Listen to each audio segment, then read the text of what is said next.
The only thing I may need you to do is peek over, because I think you have to let them have permission to join the meeting. So we still have Cheryl and Paul and Ed.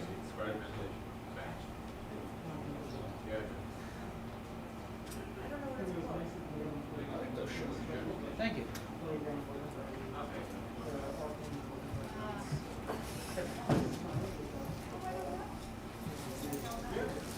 I was convinced it's not like four.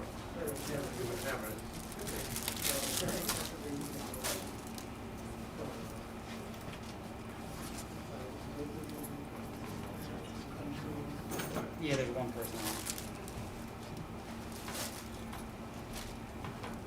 They can hear us, but we can't hear them. Harry Heller.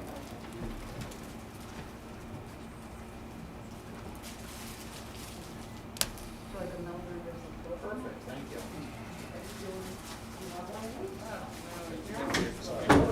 May need it more. Alex. Cheryl.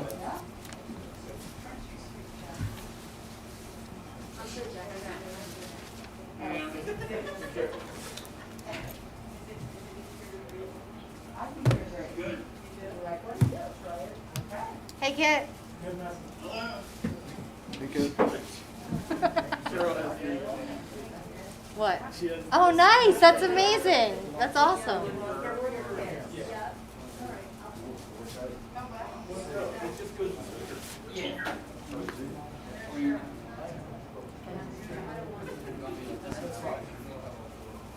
There won't be too many on here.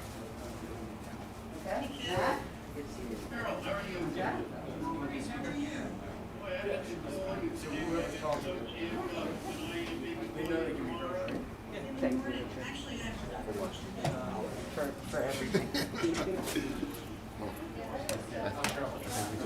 I just think we need a small bar and Exactly. a committee room. Can you hear me? Yes. So you have your statement for the Yes. Yep. When I introduce it. Yeah. We have face shields here. Mm-hmm.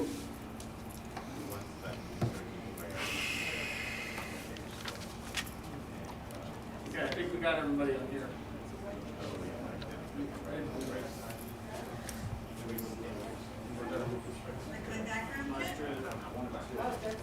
Amazing. Yeah, really something. I had them send me a picture today. Well, that's good. Hello, Paul. Hey, yeah, how are you? Where? Oh.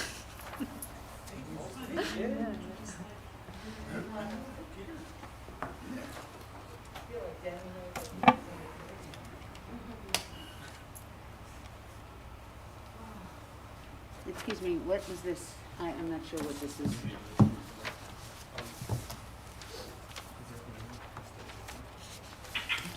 Can everybody hear me? Yeah. Yes. Okay, thank you. It's Christine. Put the doors open. I'm not, I don't know. Oh, sorry, Diane. Did you get in? Jackie, when I introduced the ordinance for Yes. the food, where is that?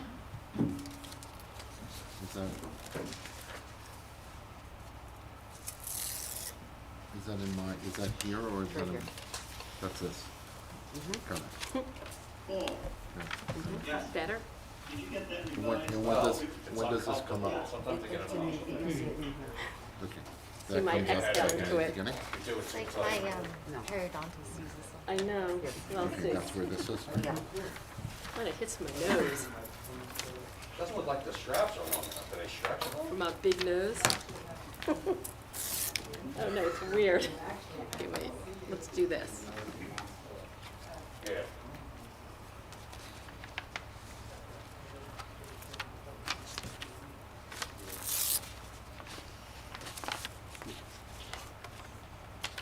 Is this tough?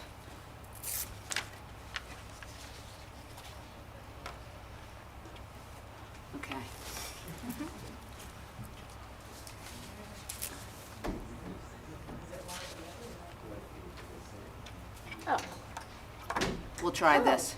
That's actually a little bit better for breathing. Unless I have my signals crossed, there's a separate Zoom you have to click on for the closed meeting after. Yeah, we're gonna get started here. Okay. Oh, maybe this is better. Okay. Okay. How's that? Is that? You can't wear your glasses, can you? Yes, I can. And I suggest those on Zoom, mute your phones until you speak.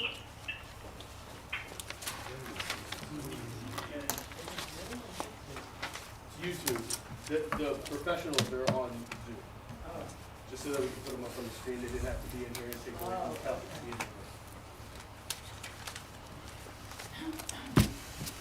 In accordance with Section 5 of the Open Public Meeting Act, be advised that a notice of this meeting was made by posting on the bulletin board in Town Hall and forwarding to the officially designated newspapers that this meeting would take place at Town Hall at 7 p.m. on Tuesday, July 14th. Please all rise to salute the flag. I pledge allegiance to the flag of the United States of America and to the republic for which it stands, one nation, under God, indivisible, with liberty and justice for all.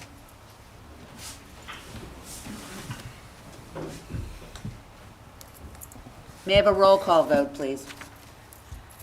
Ms. Burstein? Here. Ms. Primpus? Here. Ms. Egla? Here. Sorry. Mr. Wasserman? Here. Mayor Lieberberg? Here.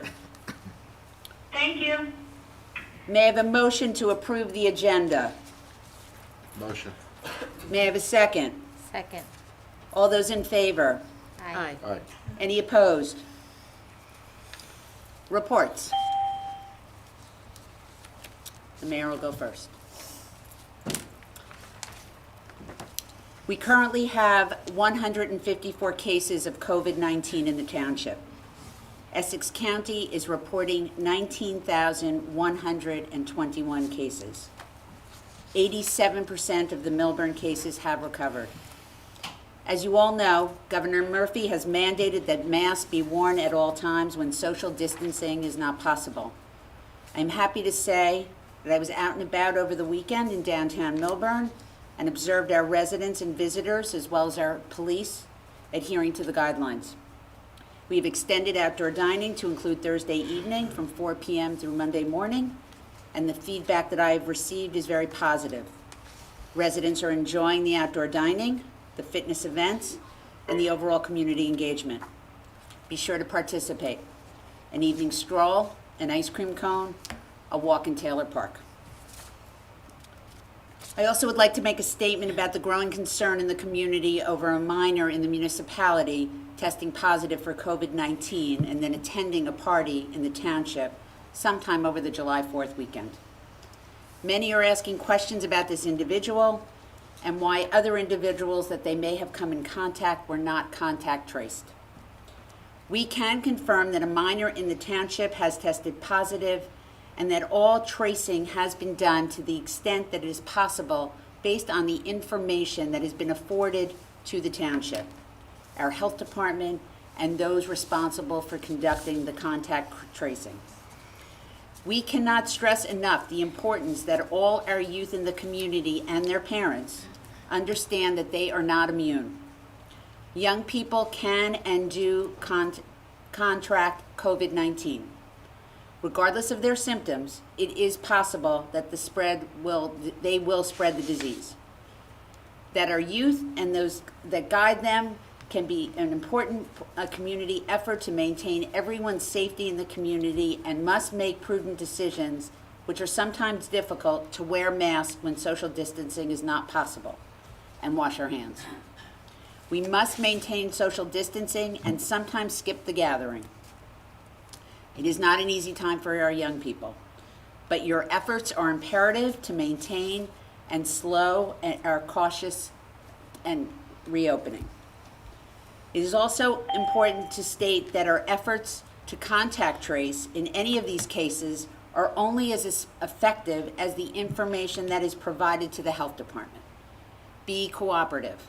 Provide as much information as you can so that those individuals that need to be alerted can be. Understand that the contact tracing is a necessary and life-saving step in a multi-pronged response to combating COVID-19 and its spread.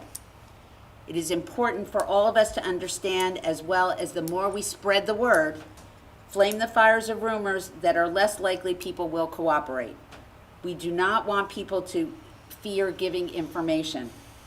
We want our community, our residents, to understand that our efforts to contact trace are confidential and that these efforts are to alert people that may need to get tested or isolate themselves for the safety of their families and our community. COVID testing. On Thursday, thank you. On Thursday, July 2nd, the Millburn train station hosted COVID-19 testing by the county. 292 Essex County residents were tested, 232 of them were Millburn. Mobile testing sites are continuing around the county every day, Monday, Wednesday, Friday, Weequahic Park, Tuesday, Thursday at various locations. Please check the EssexCovid19.org website for up-to-the-minute information. July 4th. Celebrations were well received and enjoyed by all the participants.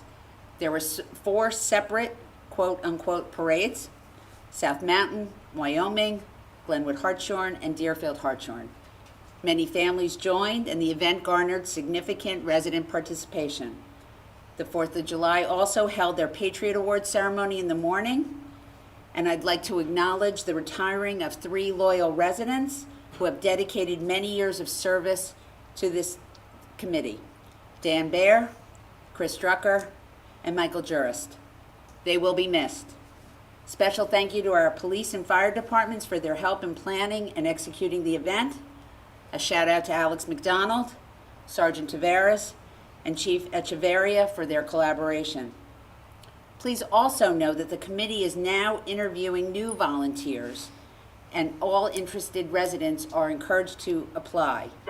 They can be through mshjuly4th.com, by Facebook, or Millburn Short Hills 4th of July Committee. All are welcome. Thank you to Corey Biller for your leadership and dedication to the organization. The CETA Taylor Park art installation. We have received thus far 20 artists. The deadline is tomorrow, Wednesday, July 15th, and the anticipated schedule will be after July 15th. All CETA committee members and AAC members will receive a digital packet with the artists and their submission for review, and interviews will be set up to be conducted via Zoom. We anticipate that the preliminary interviews will be conducted Thursday, July 23rd and Tuesday, July 28th. That schedule hasn't been finalized yet. Once reviewed and recommended, a short list of up to 5 will be proceeded for RFPs, and then the next step will be to select after that. As CETA has grown over the years, I have to say I have a personal gratitude for the growth of the committee, and really when we started with our budget, to think that we were hoping that we'd have 4 or 5 submissions, and to have 20 is really extraordinary, and I am grateful. On July 12th at Taylor Park, we had a reception to honor and acknowledge our young residents for their voluntary contributions to help our community and greater Essex County during the pandemic. Amay Balsara, Sina Balsara, and Ben Cohn for their leadership roles in assembling teams of students that created snack bags for first responders with beautiful artwork, inspirational messages of appreciation and gratitude. The bags contained a drink, healthy snack, and fruit, and were distributed to hospitals, first responders, and medical clinics throughout Essex County. The children made over 4,000 bags, all through generous donations of the community. I was grateful to have Committeeman Richard Wasserman there as well during the day's festivities. We also acknowledged Bennett and Lucas Murphy, who had 5,000 of these Millburn versus COVID masks made through, they raised $24,000. These masks are all over town. I hope you've seen them. There's a bag, I have a bag. If you didn't get one, please do. And their generous spirit and community, a lot of the restaurant workers have them. They're washable. They've really engaged in a very effective community outreach. How prescient this initiative became in light of the fact that masks are now mandated everywhere. Thank you again to Bennett and Lucas Murphy. Okay, the farmer's market, one more thing. Today, Tuesday, continues to be very successful.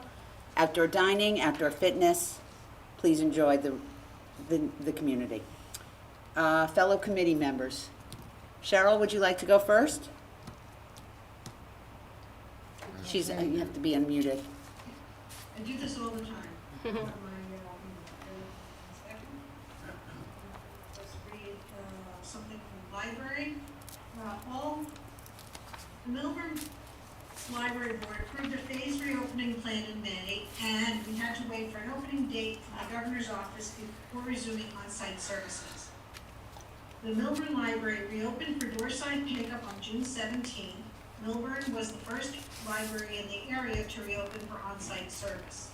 The Millburn Library then reopened the building for browsing and borrowing on July 6th. Capacity is limited to 25%, and visitors are allowed on the first floor only. Visitors must wear a mask and follow social distancing. The virtual library remains open with ebooks, e-magazines, streaming movies, and more. Since the library is under reduced capacity right now, we're still encouraging people to use e-services when possible. All programs and events, including summer reading, are being done online. Complete information is on the library website at www.millburnlibrary.org. At this time, there are no in-person events, programs, or meetings at the library. And I was asked to do a shout out to the DPW, which was very helpful in obtaining and installing the plexiglass shields at service desks and workstations. So thank you very much to the DPW for getting the Millburn Library ready for on-site service. And that is my report. Thank you. Committeewoman Eglo? No reports? Deputy Mayor Prupus? The Environmental Commission is meeting tonight, right now, and they're not meeting in August, so to be continued in September. That's it for my reports. Thank you. Um, Committeewoman? Yes, Committeeman. thank you, Mayor. Pardon me. Whatever. I just would like to say how amazing our youth are. I participated, as you were so gracious to mention. I was at that awards ceremony, with you. And when our youth come out and want to do something, they are just phenomenal.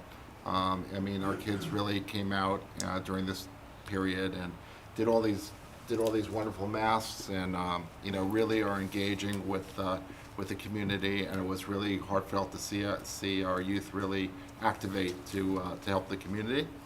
I'm also thrilled to see how well our extended outdoor dining is going, especially on Main Street.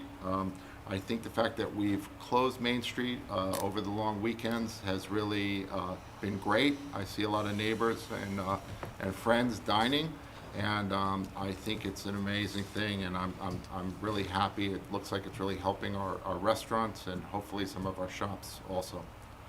And that's my report. Thank you. Mr. McDonald? Just a brief report regarding, similar to the report on the library, just as evidenced by tonight and being able to have people in town hall, that we are also open for business. As of July 6th, we have signage throughout the town hall, sort of indicating occupancy limits and certainly just reminders on how to safely navigate the building, and dealing with an old building with narrow hallways and things like that. We appreciate everybody's compliance, and wearing a mask coming in and doing the best to social distance while they're in here. But we're happy to be open and servicing the public, and certainly we still have all that capability to assist residents online, but always happy to see people too. Thank you. Mr. Falcon? Thank you, Mayor. I'd like to give a brief report as to recent developments in connection with the declaratory judgment action commenced by the township to secure approval of the township's housing element and fair share plan. Judge Gardner held a case management conference on June 19, 2020. After listening to the positions advanced by all parties concerned, he made the following determinations, which he subsequently incorporated in a court order of June 29. 1. Notwithstanding his having previously denied Woodmont Properties intervenor status in this litigation, he now ordered the special master to schedule and conduct a mediation between the township and Woodmont Properties concerning their proposed development of property under contract from New Jersey American Water Company on JFK Parkway. 2. He ordered that the special master also convene a mediation session with the Fair Share Housing Center concerning the housing element fair share plan. This is actually a continuation of the previous mediation conducted by the special master, attended by the Millburn Affordable Housing Litigation Management Steering Committee members and the director of the Fair Share Housing Center. 3, he set August 14 as the next case management conference and directed that the mediation sessions occur prior to that date. 4, finally, he extended Millburn's temporary immunity through October 2. The special master is in the process of settling upon dates and arrangements for the mediation. As everyone I think knows by now, neither I nor any of the participants in these court-ordered mediation sessions are at liberty to discuss the arguments made at the mediation sessions for and against various proposals, or for that matter, any of the substance of those discussions. The steering committee is strictly an advisory committee and reports to the township committee pursuant to the resolution creating the steering committee. By the same token, those discussions are held in closed session involving the ongoing litigation and briefings concerning the same by the township professionals. As publicly available information develops, I will be giving further updates at future meetings. Thank you. Thank you. We'll now have the Police Department training overview presented by Captain Blazinski. Thank you. Hi, welcome. I'm Captain Blazinski. I brought Officer Giroux with me. He's the head of our training bureau. I just want to thank the township, though, for closing Main Street. As a township resident, it's really been appreciated. I've taken multiple advantage of it, and you're right. A lot of people are really stressing that they like that closed, and it's been a fantastic avenue of escape, if I can say. And the Millburn Standard's been fantastic to everybody. I just thank you again. Okay. We have mandatory training that we actually have to go through every year. I know everybody's concerned with the use of force and de-escalation training. De-escalation and use of force, it has been taught my entire career. I've been here 25 years, and we go over this twice a year. We talk about de-escalation in terms of talking a person down. Our level of force that we use is only matched and only upped by one step to what that person gives us. If we can talk somebody down or use other methods, we'll certainly use them. Other things we actually do every year, CPR training. We train with the ASP, which is the baton that we carry. We're also do right to know every year. We do criminal justice information systems. We do first responder every year, active shooter, ethics, bias training, handling the mentally ill, discriminatory profile training, which is inclusive of cultural diversity and a prohibition against discriminatory training. So we have 5 training days every year. And this is not inclusive of this program that we have. It's called Power DMS, where we put PowerPoints on there, and guys actually have to, the patrolmen have to sign on, they sign off that they've taken this training, and a lot of this training includes tests So, and they're required a minimum score to pass these tests, or else they actually have to go through the whole PowerPoint and the testing process again. Anything else I can? Anybody from the committee have any questions? No, thank you for sharing all that. This is like echoing in my own head. I- It's no, so I weird. understand. I'll Those just are do totally this. difficult. But Yeah, we're not gonna Yeah, thank you for sharing all that. yeah. You're very welcome. I have. Yes, please. Captain, thank you. Listen, first of all, thank you for your service, and I appreciate all that the police are doing. You know, it's a very, this whole period has been very stressful for everybody. Could you shed any light? I know that we've had some issues with car break-ins, and I'm sure like many of our neighboring towns, you know, we have reports of people's cars being broken into. Could you just let us know, you know, what our police are doing in terms of Sure. this? I looked at the statistics today. It's actually up 34% for the same time frame from last year. Wow. It's a big number. Yeah, unfortunately. And I think we can actually attribute that to the rise in unemployment, the downfall of the economy. It's just one of those things that occur. Now, what we're doing, we're proactively out there. We have ALPRs, which are automated license plate readers. Yeah. We have 3, and I believe 2 were donated by the county. The county's portion of trying to combat this issue is giving us these license plate readers. But unfortunately, these are crimes of opportunity. Yeah. We have physical evidence with videotape that they come up in a car that's a good car. They get out 2 minutes in the neighborhood. Yeah. If a light goes on, if somebody sees them, Yeah. they're gone. They're not just gone from that street.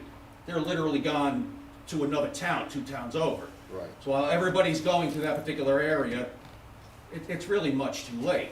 And I know the business administrators tried to stress to the residents of the town, Yeah. please lock your cars. I mean, one of the greatest things we can do is just lock our cars. Right. Take the remotes out of the car, because people are leaving the remotes in the unlocked car. All they do is press the button and they open up the garage. Keys left in the car. Right. Okay? Yeah. So I just want to reassure everybody, we are out there every night. Yeah. We actually, I can't give you the specifics on that because that would just give away the whole game. Sure. I just wanted to ask you about that because we're getting a lot of phone calls. I'm from sure you frustrated are. residents. We just want to make sure that you have everything that you need from us to be effective. You know, if Yes. there's anything else that you No, need. and I'm more than willing to meet with people, meet with everybody, and we can discuss our options. And I mean, there's always other things that we can do to try to improve our safety in town, such as putting, again, I mentioned the ALPRs. We could put fixed ALPRs, which just basically gather every license plate that would come into town. Right. And if there's a flag, we would just get notified of that flag. It Right. wouldn't be anything about personal identifying information. Right. But cameras in the downtown area would help. All these little things help. But again, people need to lock their cars and kind of be responsible for Got it. themselves.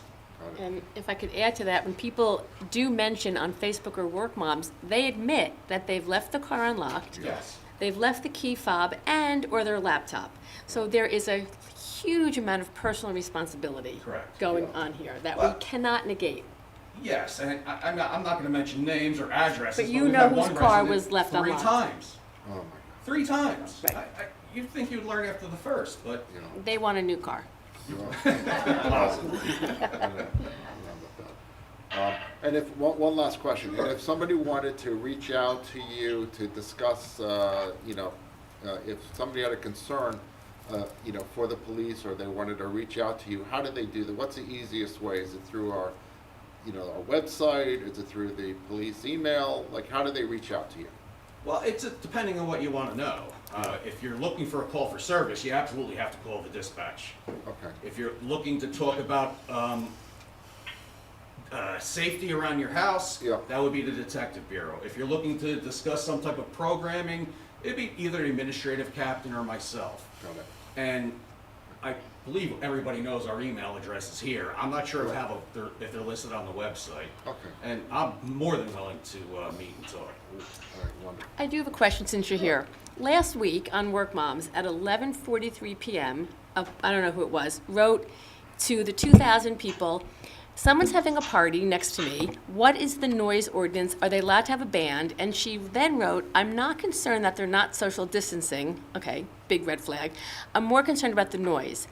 So I think we should send some kind of notice out that you don't go to Work Moms at 11:45 at night for an answer. Which would be the non-emergency police number to call to report a neighbor incident? Not 2,000 women at 12 o'clock at night. That's like ludicrous. Right. I mean, it's So who would she have called if she knew? 973-564-7001. All night long. All night long. Right. The police dispatch in New Providence is there all night long. Okay. So that's The officers important. out there all night long. Non-emergency, you don't go to Work Moms or Facebook. You go to. No, there's no point. Of course not. No. Yeah. It's the same as putting the Ring video up first with the package thief before you actually call the police. And just Right. so everybody knows, we arrested 2 of the car burglars on Silver Spring, I believe it was last week.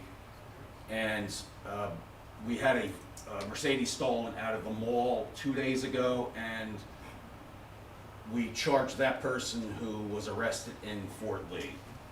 So we actively, the one thing I can say about our detective bureau is that they do an outstanding job of processing these cars and trying to get as much evidence as they possibly can from them. The unfortunate part is that we are in Essex County, and charging a person based upon a fingerprint in a car is very hard.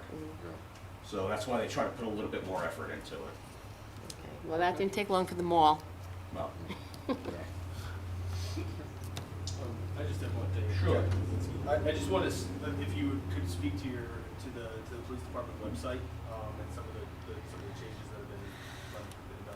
I think the changes have actually been really fantastic as what they've put.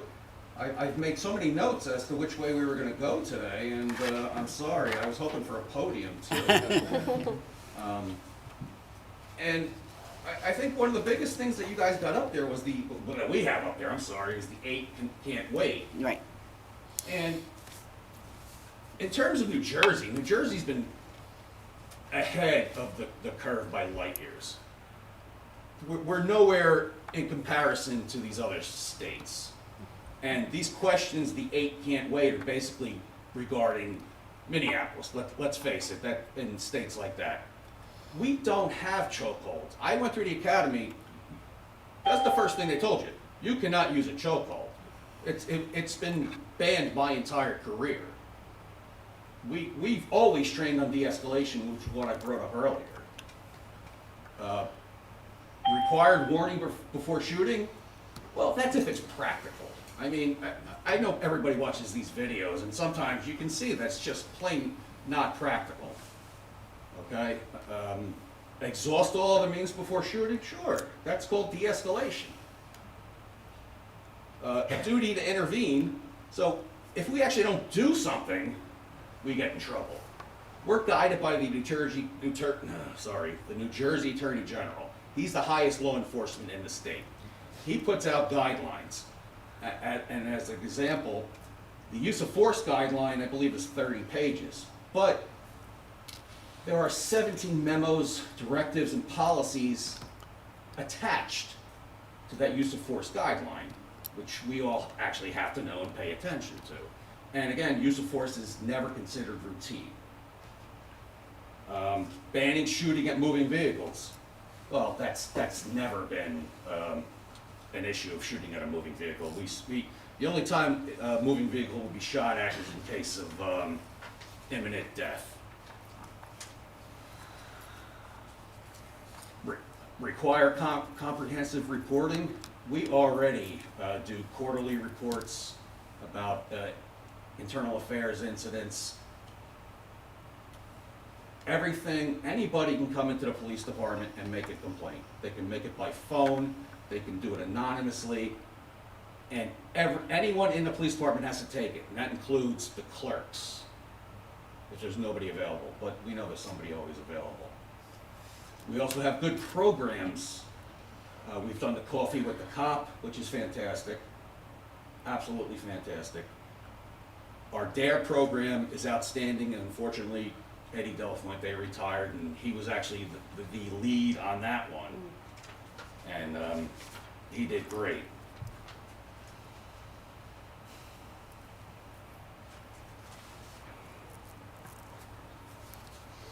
We also do performance evaluations twice a year. And it's a simple approved or excellent or unsatisfactory. I know we have to give a little dialogue on the person's performance. That is required for every person. I believe Alex may have to do the chief when it comes down to that. And the community engagement.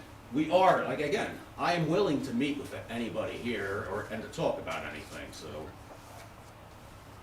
So, and the other thing I thought, you know, again, with those changes is that there's just a lot more information on the police department's website. I think they did a really good job of putting additional thought in and sort of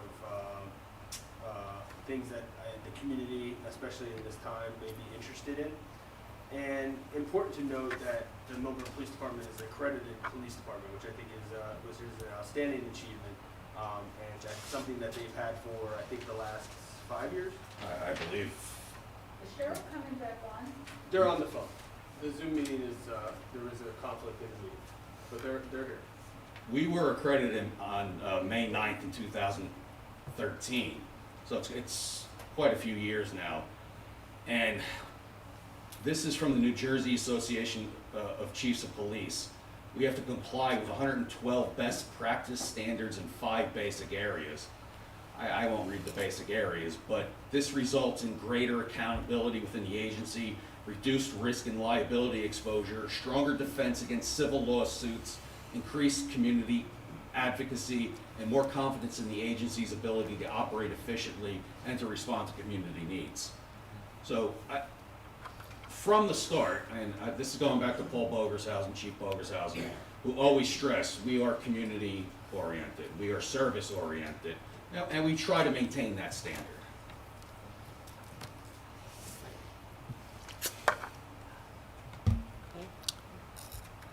Thank you. Thank you. Thank you for your service. Thanks for your service. Thank Appreciate Thank you you. coming. Thank you.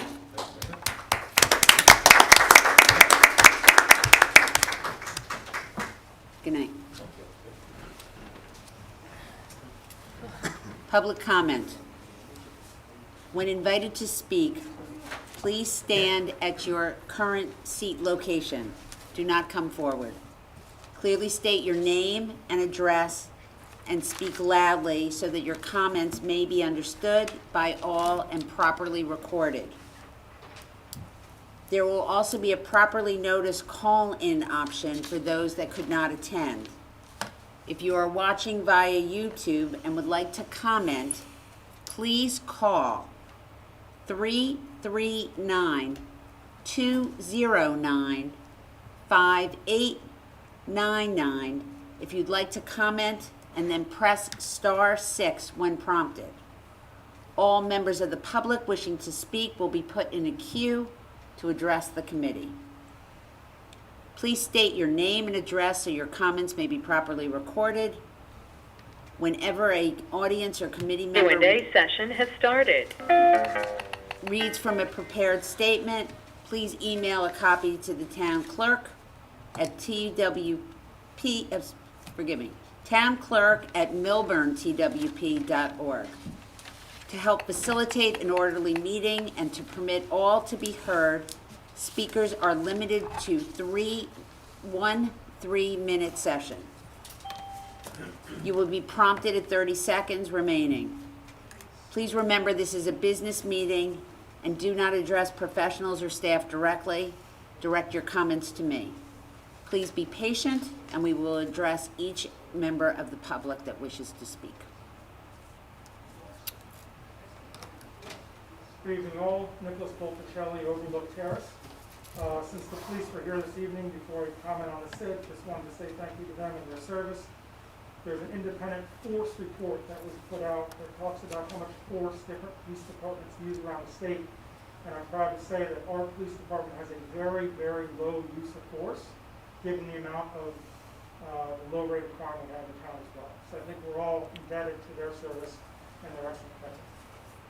When it comes to the SID, I'm rising in opposition to the proposed special improvement district.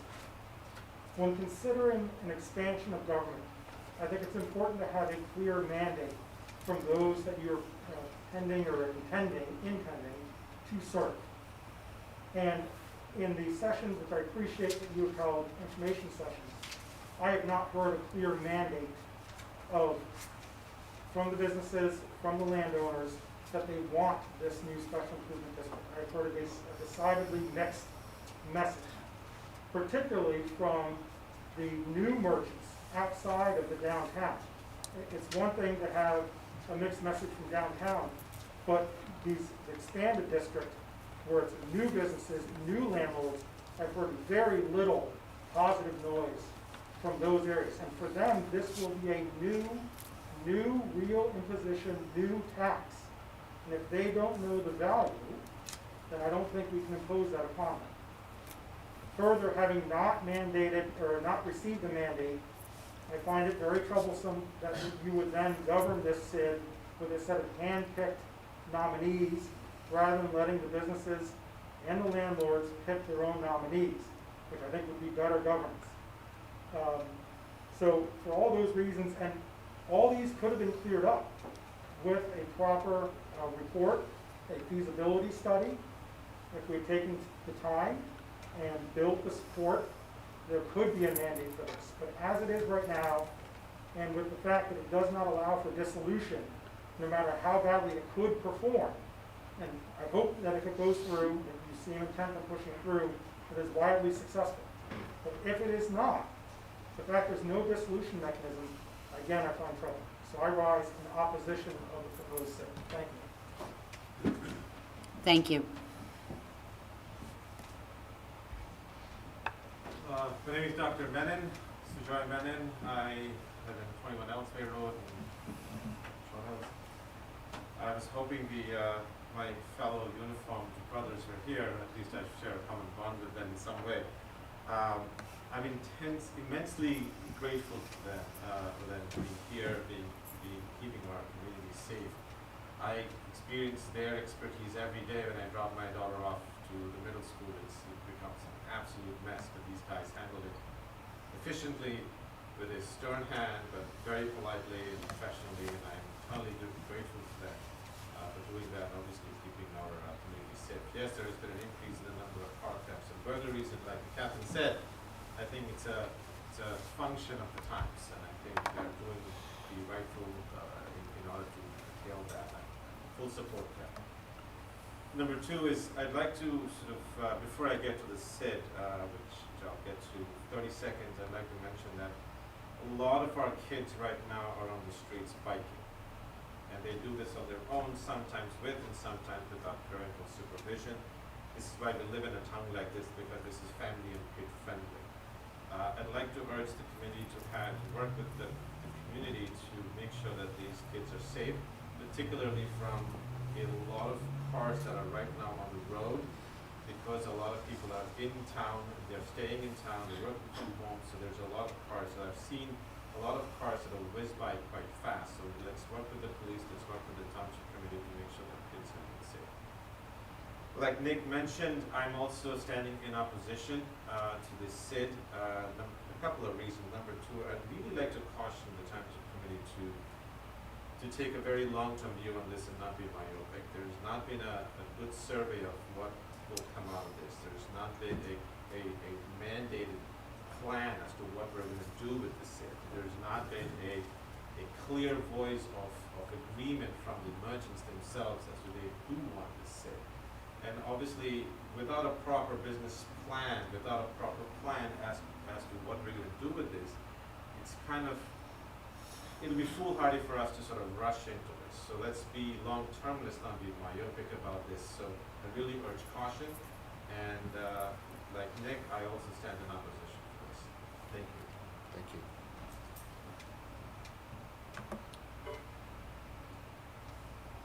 Jean? I too am standing, I'm sorry, I'm Jean Pasternak, I'm 342 Hobart Avenue. I am standing also in opposition to the SID. I am not a business owner, I am a resident, and I have the following points to make. We've attended, a bunch of us here have attended several. Can you talk a committee little louder, Jean? Sorry. A little louder? This is a thick one, so Yeah. what should I do? I don't know what else to do. Okay.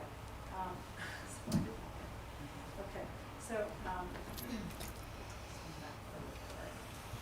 I've attended the information sessions and the township committee meetings, and I have the following points I just want to put on the record.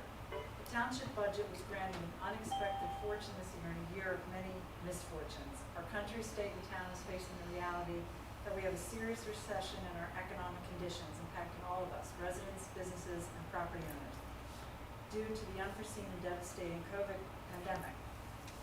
The township, as the mayor explained in this room a couple weeks ago, has a windfall that has come about due to retirements in local government positions.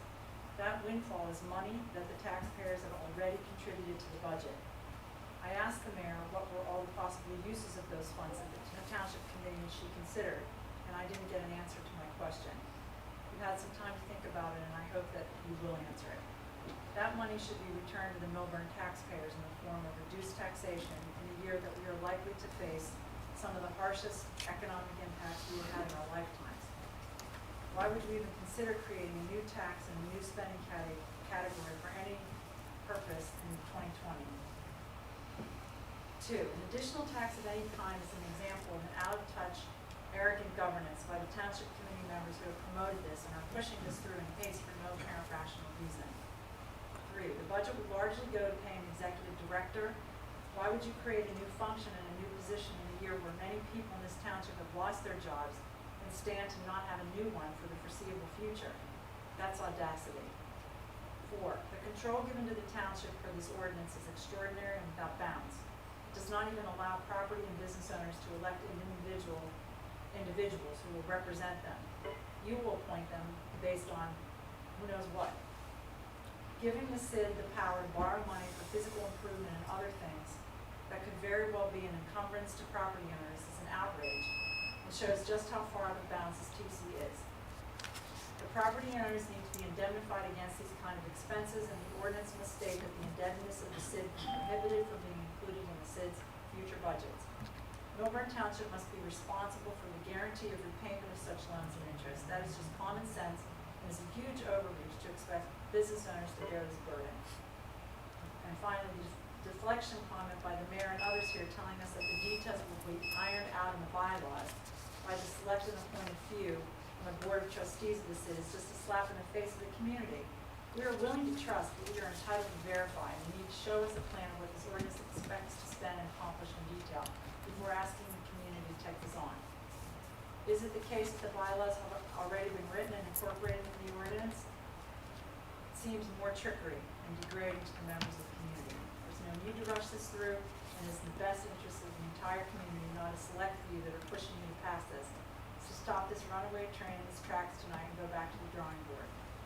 Please consider the hardships of all of us in this pandemic time and stop spending our money without a plan or a purpose. Thank you.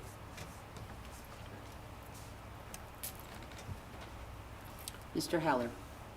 Gary Heller, 56 Byron Road. To echo the gentleman in the front regarding traffic, bike riding, walking, Old section, for like most, is very, very busy with people who live, it's probably the flattest area in Fort Hills. Stop signs, I grew up in the South Mountain area. We didn't have stop signs when we grew up in that area. Many times at 70 Locust Avenue, cars came barreling through and hit our street sign. I have one in I still have one of the signs. Stop signs throughout the Poet section and perhaps other areas of town would really be a good opportunity. There's some hills that come down, there's probably other places around town that can be considered. Hopefully bike riding and walking will continue. To the business administrator, I've raised this before. The King Food iced tea building, I'll refer to it, catty corner to the courtyard. The cornice of the building is falling off the building and has been for a year. I've made this evident to people in the town previously, not necessarily in the township committee. I would call it a danger of an 8 out of a possible 10. You see it from the top of my building, you can see it from building, we should be on the top, not coming back from the window. Charlie Brown's, it's a question which we're not gonna answer tonight. Do we have a status on either the liquor license or the property owner as to what's happening to the property? I've certainly made my attempts to find out, perhaps we've had better success. That's something you can answer. We have not had, we've been similarly unsuccessful as well. May I suggest the liquor license is in bankruptcy, the entity is separate from Charlie Brown's. That license is, like I said to you, Mayor, I said to Tara, that license is headed for the mall. We're gonna lose another license. And traffic, as we're talking about, pedestrian traffic, business traffic, fortunately it does surround restaurants and alcohol. It's a positive thing. We'll lose another liquor license. We can't measure what we've lost. We have them losing Charlie Brown's. We have them losing Annie Says. We've lost lots of business to all different stores, probably to the tune of hundreds. The businesses that we don't know are the ones that are in the office buildings now. And I can tell you, I'm feeling it in my building, first time, 28 years, I'm at the one office building. There are going to be many. Throughout the town, Morris Turnpike, Millburn Avenue, the offices are vacating pre-COVID.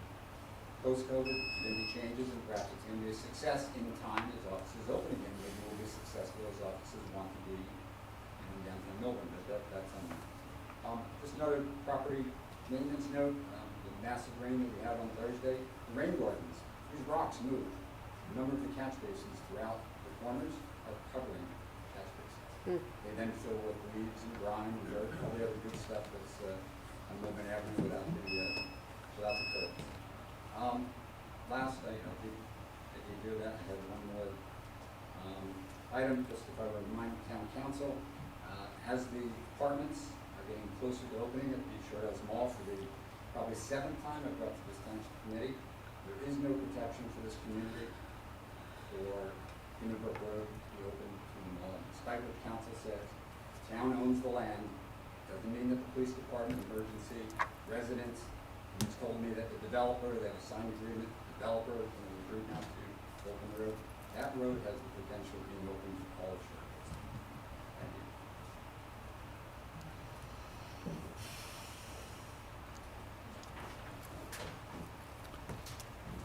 Yes, Mr. Footer. David Footer, 233 Millburn Avenue. Thank you for the opportunity to address you with the following. Tonight, we will be voting on ordinance 2561-20. For the following reasons, you should vote no. During discussions with the Township Committee and representatives of the committee with info sessions, it has been asserted that the businesses need help. When I asked what kind of help do you intend to give, you had no answer. I asked if you had talked to the businesses to find out what kind of help they might need. You answered that you did not, but rather reported that the SID board would decide. The Township Committee has repeatedly said, we need a SID. I asked why. Your reply was, to help the businesses. I asked, if you haven't asked the businesses what kind of help is needed, how do you know that a SID is even the appropriate vehicle to help? Your reply was to thank me for expressing my concerns. I, along with others, have objected to the passing of any ordinance that does not indemnify property owners against future financial encumbrances due to loans incurred by the SID. Your response was that would be addressed through the bylaws when the board creates them. I, along with others, furthered our position on the indemnification issue to extend to any loan repayment or interest due on loans to be forbidden from being included in succeeding years' SID budgets. The response was that the SID's budget would stay within its cash flow. Money in, money out. Exactly our point. And to add to that is our concern that the ordinance named Millburn Township to be the guarantor of loans and interest of them to effectively remove any property owners, businesses, and stakeholders from any financial responsibility now or in the future. Of course, this ordinance can be structured in that way. Perfect example is your inclusion of a dissolution prohibited clause. Throughout this procedure, the Township Committee and members of the committee participating in the info sessions have had a strong position that if this ordinance passes, it would then be the board that authors its bylaws. Surprise, surprise. The finished ordinance to be introduced is posted and the bylaws are already constructed and incorporated in the ordinance. The methodology of how this ordinance came about and has been presented is too reminiscent of how Complete Streets was pushed through.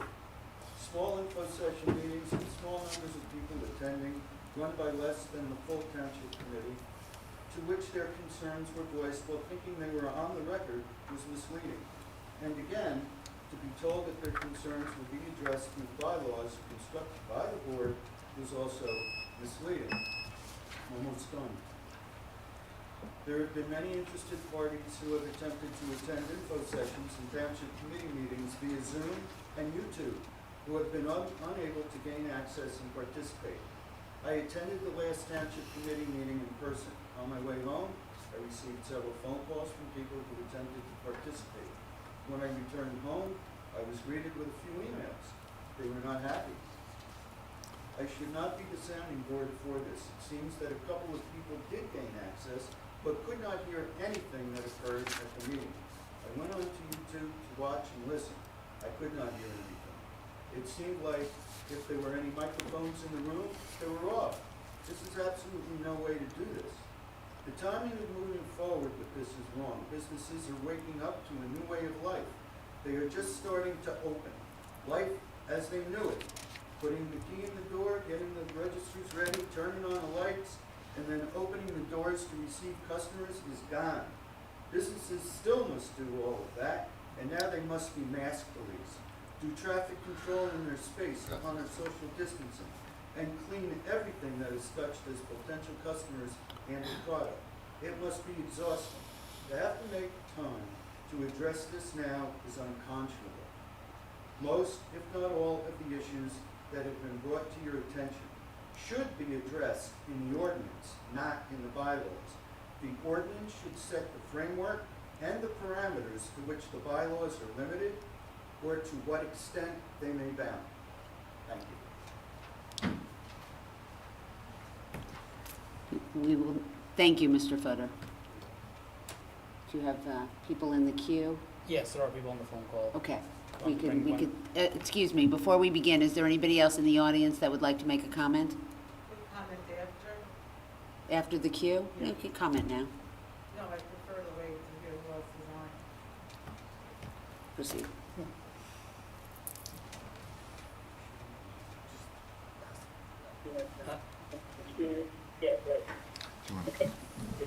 You could ask your question.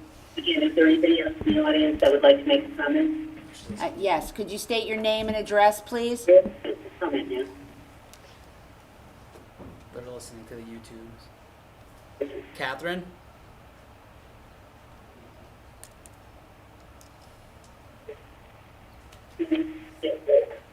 Catherine? You can ask your question. Again, is there anybody else in the audience that would like to make a comment? Yes, could you state your name and address, please? Comment now. Oh my God. What is this? What time next one? What happened? Hello, you Am can I ask, on? yes, you could ask your question. Just state your name and Hi, address, my name please. is Pankaj Nayak, and I live at 2 Rippling Brook Drive in Shore Hills. Full disclosure, I am also a Democratic candidate running for Millburn Township elections in November. I have one comment and one question. This past year, or years, we have been all talking about downtown revitalization, claiming new development, complete streets, and so many efforts targeted towards this. But look around you today. Look at how our downtown is thriving every weekend. We recently spoke to a restaurant owner during a family dinner Saturday night in downtown Melbourne, and he had nothing but great things to say for our town and the support he has and his business has received in staying afloat and busy during this troubling times. It did not take any major development or efforts to make this happen. It took the commitment towards the good of our businesses by our township committee, some creative thinking and use of our town resources. This is what we hope to achieve from the formation of the SID. It is meant to be a committee with the sole focus being finding and developing of opportunities for our downtown area. The committee will have its own checks and balances with a planned representation and executive dedicated to its downtown and its development. This is a great effort by our township committee, and I completely support this initiative. It's kudos to you guys. You get all the anger from the people, but you have done a tremendous job. Thank you so much. My question today is directed more towards Millburn Township Police. Being one of the most affluent towns in New Jersey, how is that we have gotten to a point where we can have our cars broken into broad daylight by thieves that are arrogant enough to know that they have seen and still continue to work through our cars? To give you an example, last Thursday at 11:30 a.m., on the cross-section of Long Hill Drive and Parsonage, a car was attempted to be broken into on the street. The owner in the window thought it was a messenger and waved. The thief realized and ran away in an SUV parked outside waiting for him. While the owner called the police, continuing to stand in the window, very much visible to the street, the thieves chose to come back and try the car next door to be able to hit lucky this time. What allows them to feel so confident in doing this in our town? What as a police force are we doing to make sure our town is not considered weak and lacking security? And it evidently is based on the behavior of such thieves is clearly seen.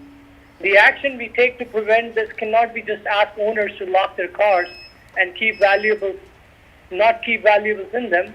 This is definitely more to be done, and I would appreciate a little bit more insight to what Millburn Police is doing to handle the situation. Thank you. Thank you. Thank you. Mayor, there's one more question on the phone. Yes. Mark? Hi, I'm Mark Matzel, 95 Cypress Street, Millburn. Madam Mayor, honorable members of the Township Committee, I'm here to testify in support of LEED Silver Standards, LEED for Community Designation for Millburn, and Green Infrastructure Engineering on new construction projects. There are presently about 5,500 LEED credentialed professionals in New Jersey, about 900 LEED certified buildings with more than 1,000 presently registered, comprising about 200 million square feet. According to the U.S. Green Building Council, New Jersey's green construction contribution to the GDP, roughly from 2015 to 2018, was $20.5 billion, representing 241,000 jobs. As importantly, in the face of sea level rise, greater storm intensities, and declining drinking water quality and coastal resources, LEED certified buildings have 34% lower carbon dioxide emissions. They consume 25% less energy. It's 11% less water and 20% lower maintenance costs. In the U.S. alone, buildings account for nearly 40% of the national CO2 emissions, and that's, exacerbated by some of the big urban centers like New York City, where it's 73%, and in Philly, it's about 62%, and they outconsume both the industrial and transportation sectors. LEED buildings report almost a 20% lower maintenance cost than typical commercial buildings, and green retrofit projects typically decrease operation costs by greater than 10% in just a year, and that's great news for business owners and homeowners. Between 2015 and 2018, LEED certified buildings in the U.S. had about $1.2 billion in energy savings, $150 million in water savings, and $715 million in maintenance savings, not to mention about $55 million in waste savings. So buildings use about 14% of all potable water, which is 15 trillion gallons per year, but water efficiency efforts in green buildings are expected to reduce water use by about 15% and save more than 10%, as I mentioned, in operation costs. So retrofitting one out of every 100 homes with water-efficient fixtures can avoid about 80,000 tons of greenhouse gas emissions, which is the equivalent of removing about 15,000 cars from the road per year. So LEED projects are responsible for diverting more than 80 million tons of waste from landfills, and they save townships across the country significant dollars.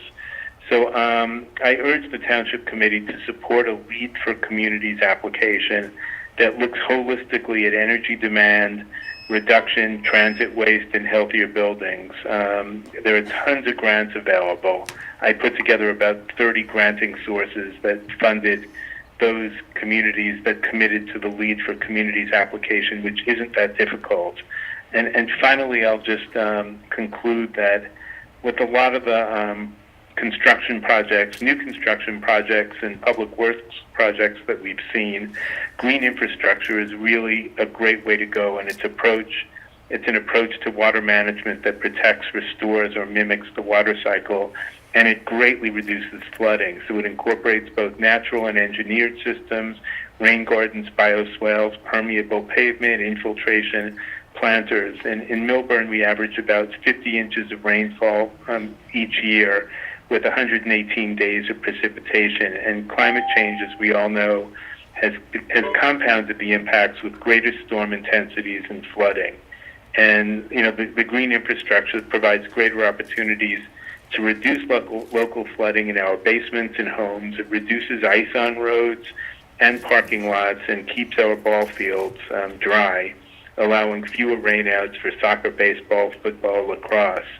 I urge you to support to make Millburn a healthier community while reducing costs to the township by supporting LEED for Communities and at minimum a LEED Silver standard for new construction. It's all consistent with the 2019 revisions to the master plan, and thank you for your great service.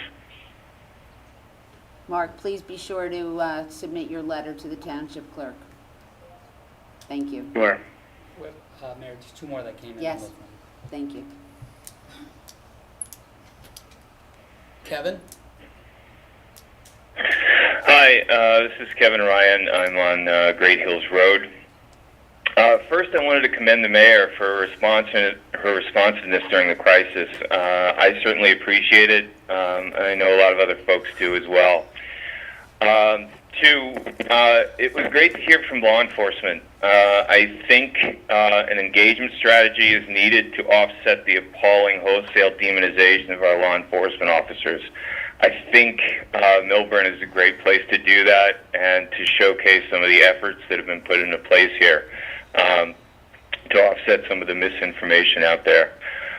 And finally, with respect to the SID, I don't have a lot to add. I share the discontent and opposition that others have stated, including Nick and Sejoy.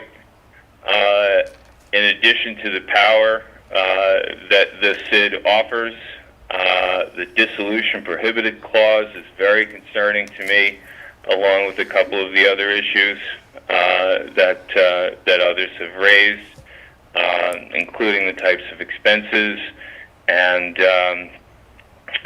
prohibited from being included in the SID's future budget. So that's all I had to say. Thanks very much, guys. Thank you.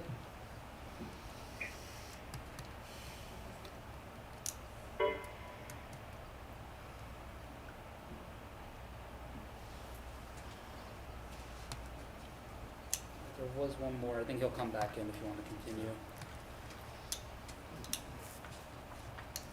Nancy, would you like to go next?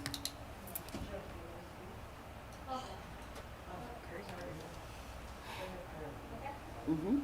Good evening, Perry Urso, 514 Millburn Avenue. I'd just like to state that it was very nice that you closed the streets and the parking areas and the lots of downtown Millburn in order to help the restaurants. What about the restaurants in Upper Millburn Avenue, Chatham Road, and Morris Avenue? We were a restaurant that wasn't fortunate enough that anybody went around, and myself and my employees do not have the beautiful mask that we had created for the Millburn Township. We were surprisingly left out. As of Sunday, the other restaurants on Upper Millburn Avenue agree that you have done nothing in 4 months for us, and you continue to do nothing. You expect to give us a more tax revenue to implement a SID. I think not. If you haven't helped us now, sadly, I don't foresee any changes in the future. It seems like you are reacting to a pandemic. However, this is how it's been forever. As of 2 months into the pandemic, my husband stated that it would take up to 2 years to get back on track. Now, 2 months later from his comment, we don't know how long it's going to take for us to recover today. And without actually talking to all of the property owners and merchants within the entire Millburn Township, this ordinance should in fact not exist at all at this moment. You are hearing, but you are not listening to the few that are aware of what's being proposed. I strongly feel that committee woman, Ms. Purpose, your vote would be a conflict of interest. Thank you for your time. I sincerely take into consideration my comments. Thank you. Yes. Jeff Taguchi, DPO Yamaha Rob, 319 Millburn Avenue. We've been here 45 years in town. I have seen a lot. And I don't know why the seed is coming back again, whereas we had it for 10 years.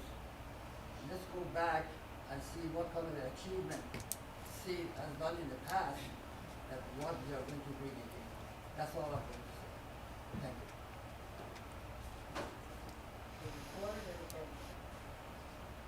On vacation. For the record. Would anybody else like to make a comment? Nancy Stone, 10 Fielding Road in Short Hills, and owner of 2 businesses in town, Nancy and David Fine Jewels, and styled by Nancy and David. I have here 3 letters that I'd like to submit to the town. One from Mary McNett, who is the Republican chair of the Millburn Republican chair for the committee. She has a letter because she cannot get on Zoom, and quite frankly, we saw the technical difficulties firsthand tonight, what so many people have experienced in the last few months, from May to here, to try to get on. It's embarrassing that people cannot be heard. So would you allow me to read her letter? Mayor? I could use it as part of my time as well. I direct my comments to the proposed ordinance that will expand the SID to all the business districts, including Chatham Road. Establishment of an expanded SID should be a collaborative business and community leadership decision underpinned by a professional feasibility study. There has been no feasibility study or collaboration with the stakeholders, but there is an unprecedented rush to bring this ordinance to a vote. 3 important elements for success in bringing the business and residential community on board are missing. There is no professional feasibility study. Business and residential stakeholders were taken by surprise instead of being invited into the planning process, and control of this SID of Board of Trustees by the Township Committee rather than having an independent board appears to be an unprecedented in the state of New Jersey. Your persistence to schedule the SID expansion for a vote leads to one question: whether the objective of the ordinance is to fundamentally change the nature of both Millburn and Short Hills. Further, Committeewoman Prupus, who owns a business in the heart of downtown, would potentially benefit financially from her vote, must recuse herself from discussing and voting on this ordinance to avoid being in conflict of interest. I urge you to cease advancing this ordinance and do it right. Go back to square one. So that's one letter. I'm not going to read the other one from Stephen Gottlieb, who owns the Kuntai restaurant, Upper Millburn Avenue. He is against the SID as well. He sent the letter to Christine Gotti. She has it, so we want to submit it for the record. I also have a letter here from Andrew Lafredo, who is the CEO of the real estate for Kenny Mandelbaum. He wrote also against the SID from Kenny Mandelbaum. His entire property on Morris Turnpike is going to be taxed for the first time in the history of his business. So you have here 3 letters that I'm going to submit. Oh, there you go.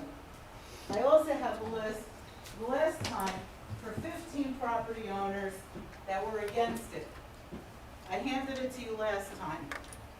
You graciously visited a few, one of which was Bruce and Mark Hausman. Obviously, they're not participating, they're now against it. You talked them into it a little bit. We spoke to them again. When I showed him the ordinance highlighted, he's like, oh my God, it's frightening. Now I have a list of 32 people. I'm not submitting it this time, but there are 32 names on this that are against it. And it's absolutely irresponsible of you to be saying yes to this ordinance in the middle of a pandemic. It's irresponsible. Everything in here says it. The property owners are going to be responsible. I'm personally looking at $4 million of real estate to buy in this town. And I got to tell you something. With this type of legislation, who would want to invest? I can invest in Florida. I can invest in anywhere I want. There's no reason to have to invest in this town. I feel bad for the standard that they had to come in under these pretenses and have to be shocked into this tax at this time. It's not right. It's not fair. And shame on you, Jackie, for even leading the cause on this. I thought you had more sense than that.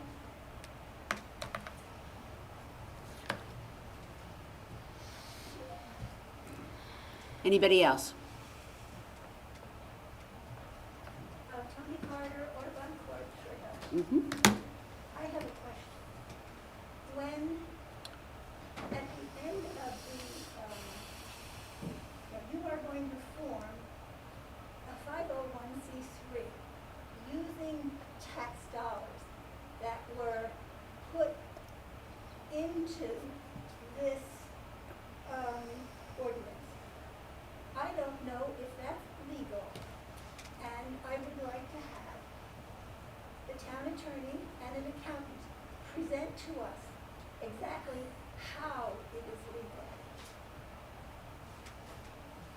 Tax dollars that were put in for one purpose should be returned to the taxpayers when that when it's disbanded, the DMC. Please leave your email address. Pardon me? Please give the clerk your email address. Any other comments? Questions? Is there anybody else in the queue? Yeah, let me. Okay.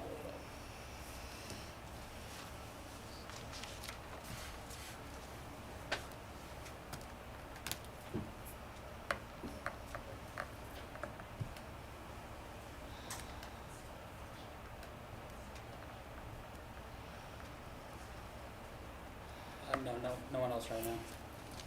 Okay. We will now close the public comment period. Q&A session is over. The committee will now consider consent agenda item resolutions. Resolutions 20-140 through 20-148. Are there any comments from the committee with respect to the consent agenda items? Yes, I have a few questions. I don't know if Mayor or Alex, you from the committee first or from the public on consent agendas? Okay, so, oh my God, I really pity dentists, this and that. Okay, on 20-142, authorize agreement between Essex County for certain community development activities. 20-143, authorize the execution of local grant agreement with Essex County for Taylor Park improvements. There's another bond we're looking tonight to fix the bridge. Is that the same $150,000? Yes. So that's being mentioned twice tonight. So I'll explain those two resolutions Okay. and how it connects with the bond ordinance. Okay. So, 20-142 is, community development block grants that we receive each year. This is in the amount of $34,000. This is going to be used towards improvements to the westbound side of the Short Hills train station to, allow for, a barrier-free access there. The 20-143 is an open space grant from Essex County in the amount of $150,000. So that then gets put into the capital bond, so that money is available and then is reimbursed by the grant. So it looked like on the resolution that Tara's reading, the entire $150,000 is for the white little bridge?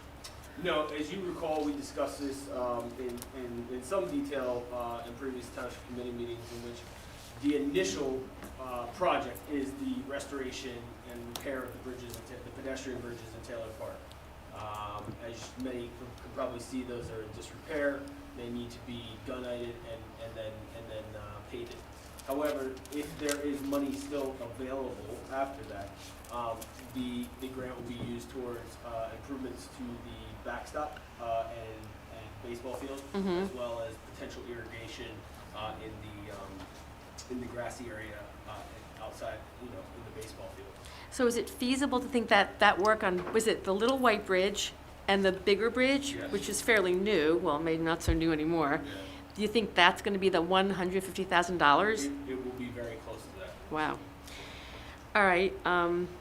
Confirm police department appointments. So I guess I thought the police were going to be here tonight. So now we have to confirm their appointments, and then they'll be hired and they'll come at another TC meeting? Yeah, so the intention here is that these police officers, with this meeting being open to the public, we wanted to make sure that as much public could participate as possible, having them here would sort of and their families and all of that. So these officers will be appointed. They'll go to the police academy starting on July 27th. Then they, that takes 6 months. At that point, once they graduate the academy, then we'll bring them back, hopefully under better circumstances, in front of the township committee to do sort of the more formal sort of appointment. But at this point, they'll be appointed, hired, and then they'll get sworn in tomorrow in a private ceremony, just so they take the oath, and then we'll make sure that they are brought back before the committee at a later time. But you've all been provided their bios and information. So we pay for their training, but they don't go on salary until they've graduated and...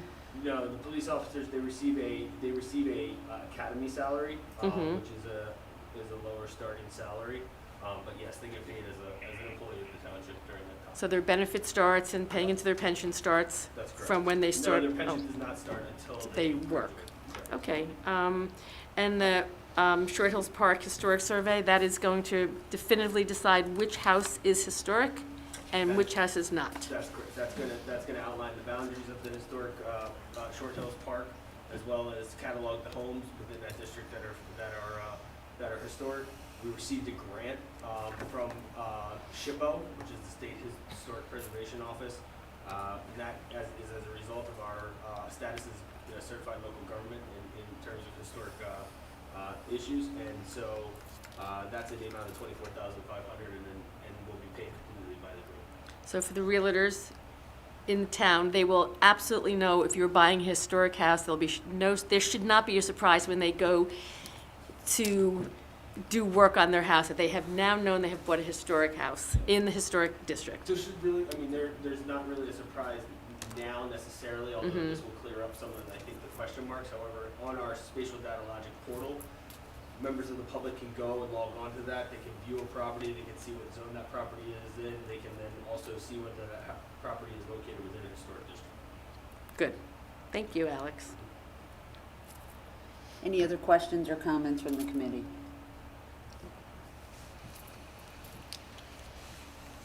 May I have a motion to approve Resolution 20-140 through 20-148, which are listed on the consent agenda?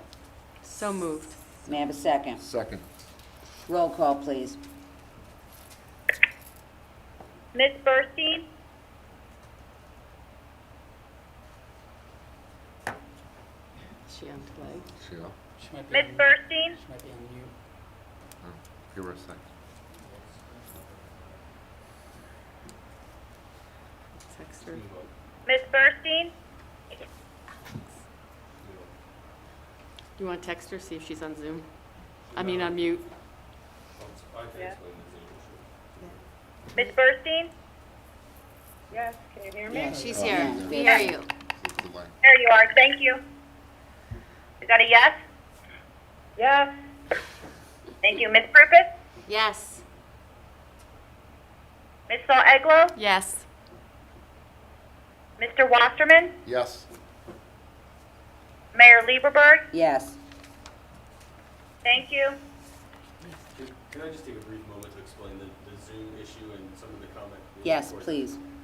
So one is that the meeting was advertised strictly as a live stream through YouTube and call in through conference call. We had set up the Zoom late this afternoon in an attempt to have our professionals be visible to the Township Committee and to the public.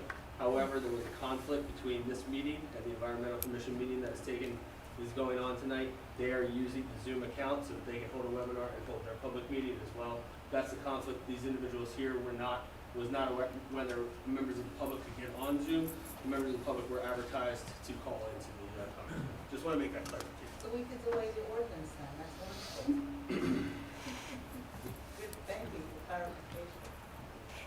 Okay. Resolution 20-149. This authorizes the credit of a portion of 2020 parking fees at the renewal for 2021 parking fees. Alex, I'm going to let you. Yeah, so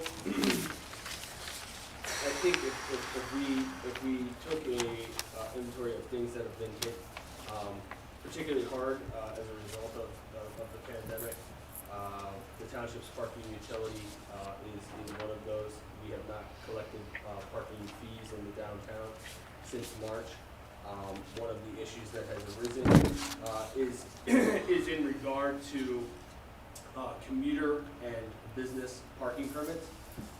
Some may recall that early on we were asked what we would be doing in the event as a result of all of this with those who purchased annual business parking permits. So in that, the parking ad hoc had met to discuss this, what that means for the parking utility, and what the most measured approach to this situation would be. It was decided to recommend to the Township Committee, which is the resolution in form before you, to offer a credit for the 3-month period in which the stay-at-home order for the state of New Jersey was in place, which was from essentially March 13th through June 18th. It's also this corresponding period in which the township had no parking restrictions in place, which meant that the use of those permits was not necessary. And so the idea behind this resolution is to offer a credit to those individuals who purchase these annual permits in 2020 towards their renewal of a 2021 permit. In the event during that renewal period that those individuals do not renew that period, then of course a refund would be issued. This is a way for the township to sort of mitigate the financial issue of outlaying a refund for the close to 1,700 permits that people have purchased this year. And again, stressing the idea that there was an annual permit, there was restrictions against that as a result of the stay-at-home order. Those things are gone now, and certainly everyone will have their own circumstances. However, this is seems to be one of the fairer ways to address the entire situation.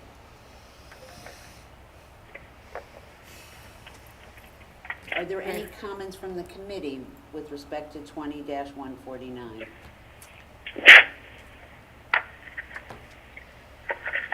Diane, anything to? No. No? Okay. So moved. Yeah. May I have a motion to approve Resolution 20-149? So moved. May I have a second? Second. Roll call, please. Ms. Burstein? Yes, can you hear me? Yes. I can, thank you. Okay, good. Ms. Prupus? Yes. Ms. Stahl Eglo? Yes. Mr. Wasserman, Yes. Mayor Lieberberg. Yes. Thank you. Ordinance 2557-20. This is the ordinance amending and supplementing the Millburn Development Regulations and Zoning. Ms. Stahl-Eglo, you are the sponsor. Thank you. I present for consideration an ordinance entitled Ordinance Number 2557-20. Ordinance amending and supplementing the Township of Millburn Development Regulations and Zoning Ordinance. Tonight is the time set for public hearing and final passage as advertised in accordance with law. And the mayor has the next statement on this. Ordinance 2557-20 creates a new multifamily affordable housing zone and was referred to the planning board for review. The board reported and noted the inconsistency with the master plan pertaining to provisions in the ordinance which related to ground floor commercial space along Millburn Avenue frontage. The municipal land use law authorizes the adoption of the ordinance notwithstanding an inconsistency finding by the planning board, provided that the reasons for doing so are placed upon the record at the meeting which such action is taken. The board also recommended a change in the ordinance text to clarify the language pertaining to vehicular access from and to Millburn Avenue. The township attorney has concluded that this change in text does not substantially alter the substance of the ordinance. Ms. Galago? Oh, that's me, sorry. I declare the hearing open and request firstly that Paul Phillips, the township planner, discuss the ordinance and the planning board report, followed by any public comment. Paul, are you there? Paul, if you hit *6, we can get you to speak.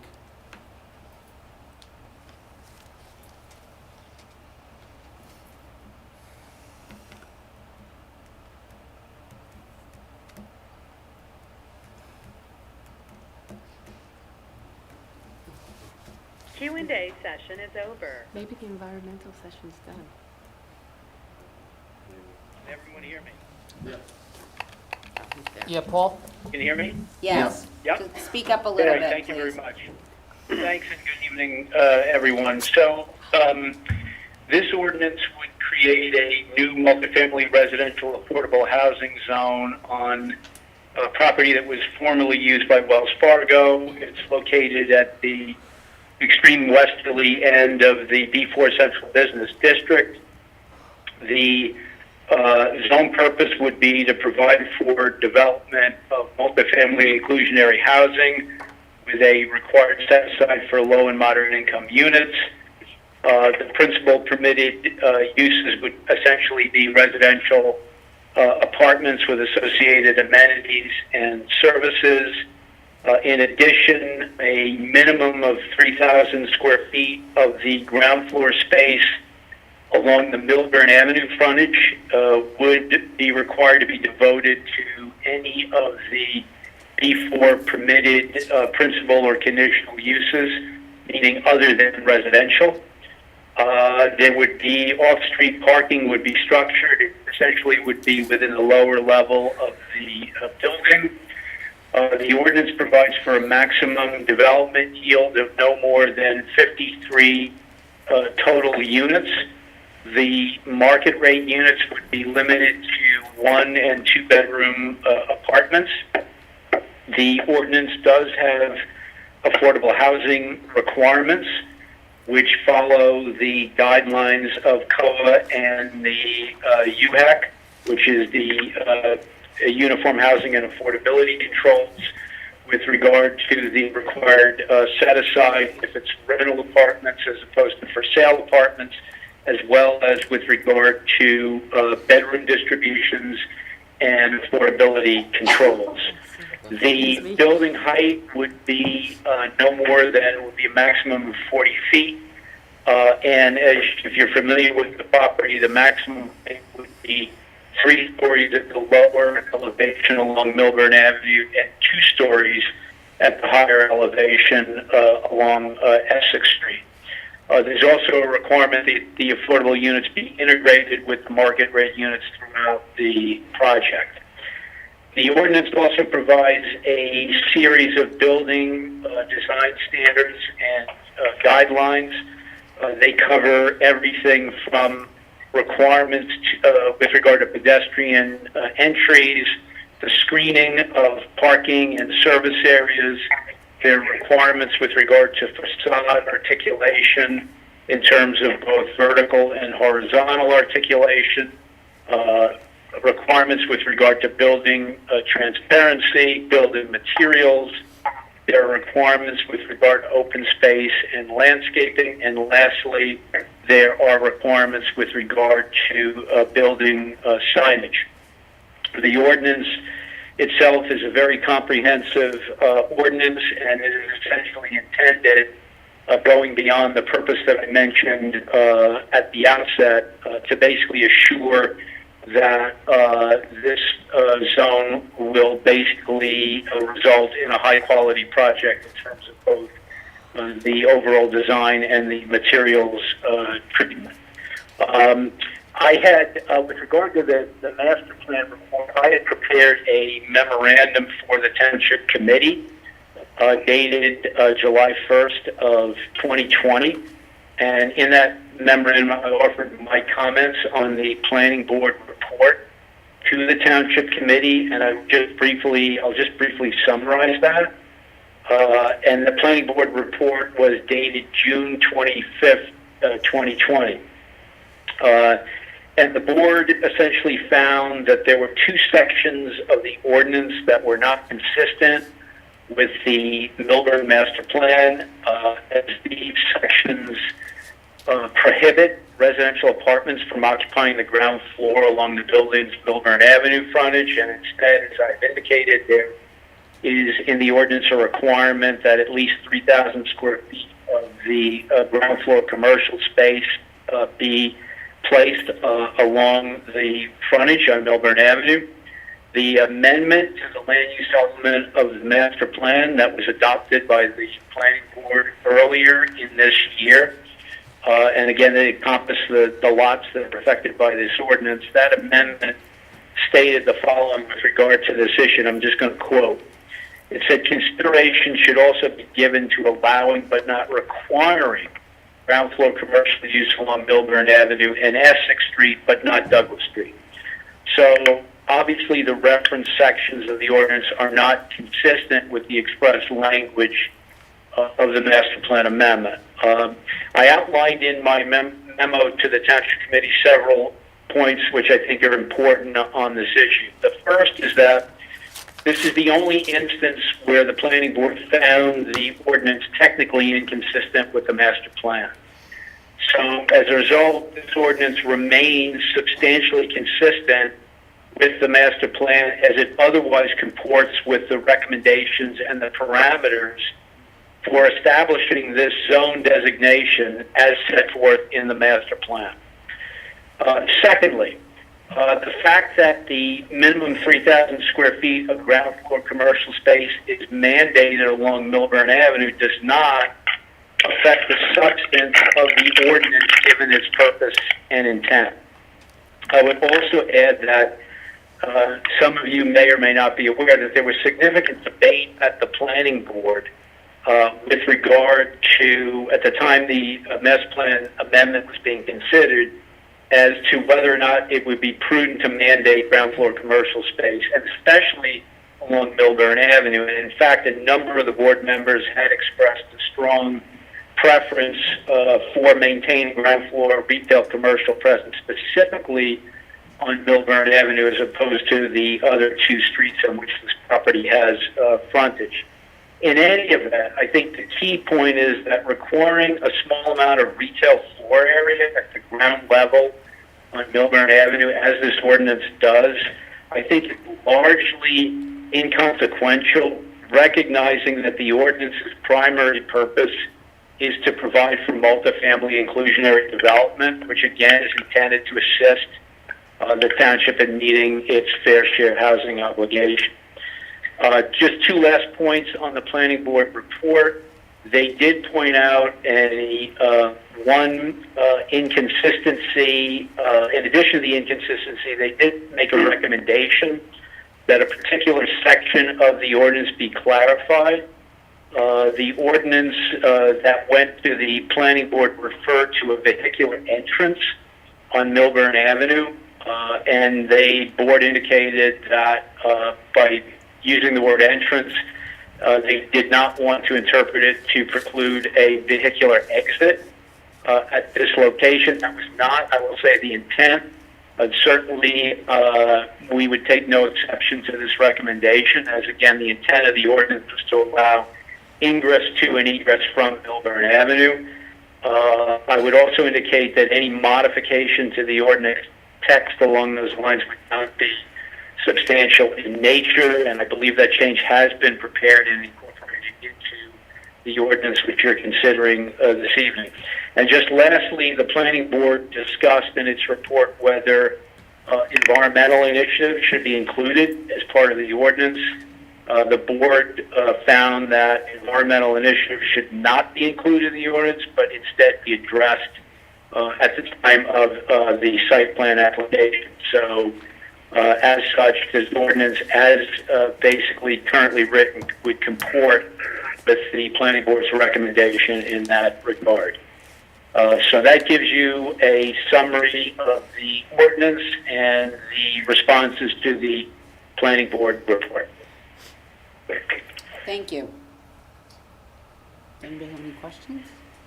No, Paul, thank you. That was a lot of wonderful clarification, and I appreciate all the time you've put into this. Thank you.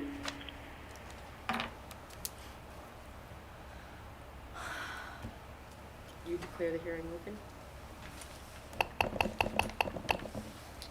You're the sponsor. No, does Jackie have to declare the hearing open? Q&A session has started. Chairman, I declare the hearing open. I did, no, Paul, we had Paul Phillips' remarks. You go, Diane. Okay, do we have to open this up? I move this public hearing be closed. Okay, you have to open it up to the public. I move that this public, You're missing a line. You yeah, declare I'm the hearing. missing a line here. I move that this public hearing be open and the ordinance as amended be adopted on final reading in accordance with law. No, we have to open it. No, we have to open it Open to it to- public hearing here. Just open it to just say that you declare. I declare that the hearing open. That's it. Great, we're open. My script is not Script complete. got misscripted. Any questions from the public? Mayor, I think Carrie Heller, I'll be 343 Clear, Millburn Avenue, Collier. I think we should have Scott Heller on the line looking to speak to you. If anyone on the line has a question to ask, please hit *6. I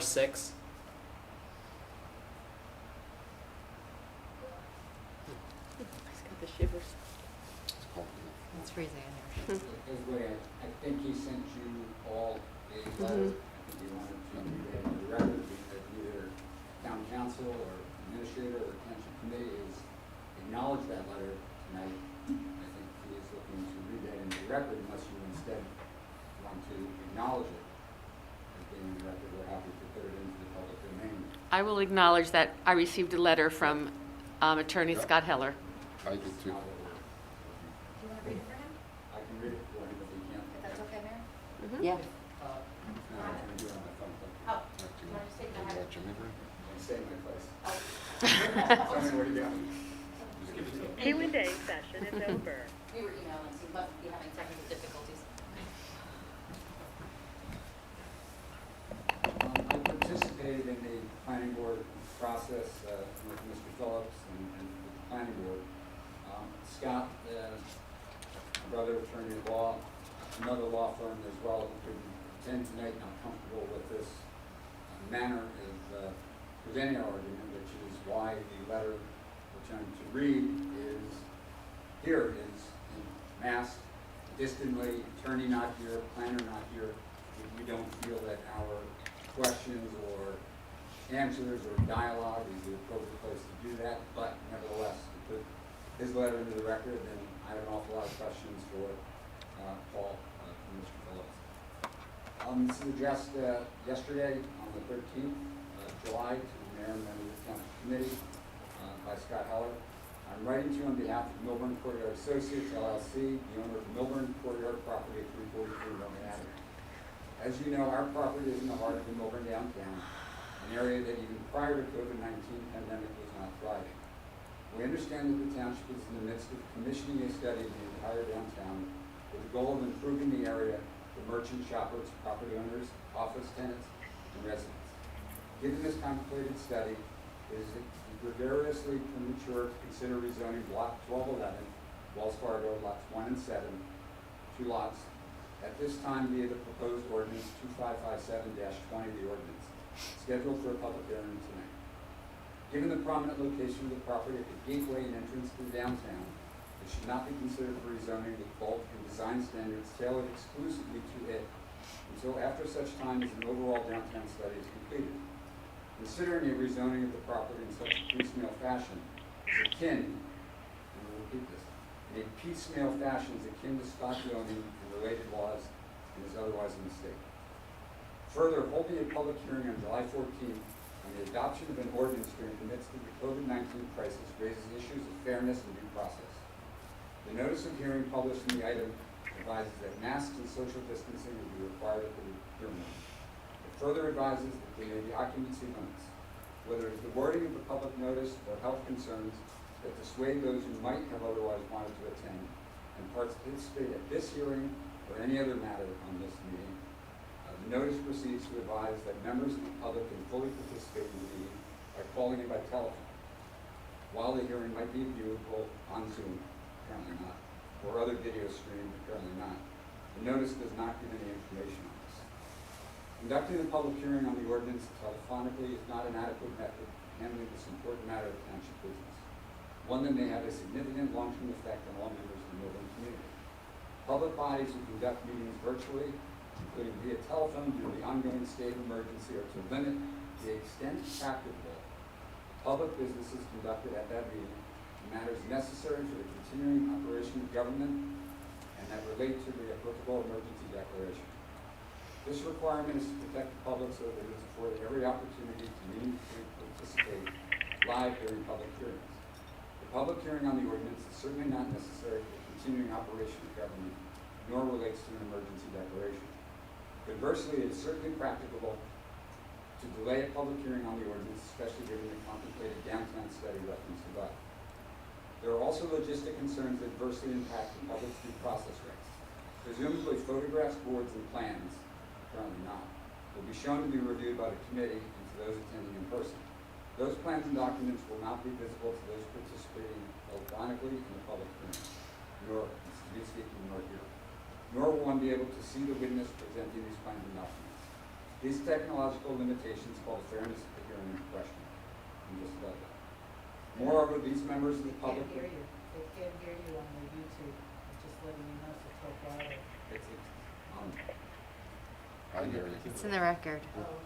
Moreover, those members... The letter is available any minute. Moreover, those members of the public participating in the hearing via telephone leaves them at the mercy of the respective wireless or other systems, and the respective coverage and capacity capabilities limitations. Provide a seamless, clear virtual or audio connection for the entirety of the hearing. Currently, we haven't had that as well. If a member of the public is disconnected from the hearing, and either cannot reconnect or is disconnected for a period of time, or are missing part of the meeting they're entitled to attend. Only a live in-person hearing, all the participants look at what they want, listen to what they want, arrange themselves so they can see what is presented. Again, there is no reason to rush the adoption of the ordinance in such a piecemeal manner. The public would be much better served by having it handled as part of the contemplated general downtown study and consistent with due process consideration. I respectfully request that the Township Committee not hear this matter this time. I'm going to ask on behalf of the text, Scott is looking for a response from Falcon as to, we didn't hear back on the subject. Well, Kid is on. Hello? He can respond if he wishes. But he Kid? sent it to us yesterday afternoon. So. Yes. Would you like to Can respond? you hear me? Yes. Okay. I received the letter, as did you. As to the point as to whether it's premature to adopt the ordinance at the present time is a policy issue, not for me to comment on. The notice advises of a telephone conference call access to participate in the hearing. And telephonic participation is a recognized procedure in the Open Public Meetings Act and is included in the definition of what a public meeting is. There is no necessity to include in the notice the fact that the meeting is available for viewing, since the township has long utilized YouTube for its meetings, which allows a person to see and hear the proceedings. The argument that the public business is limited to matters concerning the operation of government or the emergency declaration, the statute in question does not say that. It says that you may not do more than matters concerning the operation of government or emergency declaration if the only means by which you have noticed the meeting is by electronic means. Mr. Heller leaves that reference out of the middle of this sentence, which is exactly how it appears in the statute. The statute in question does not require the limited scope of your meeting as he suggests in this letter.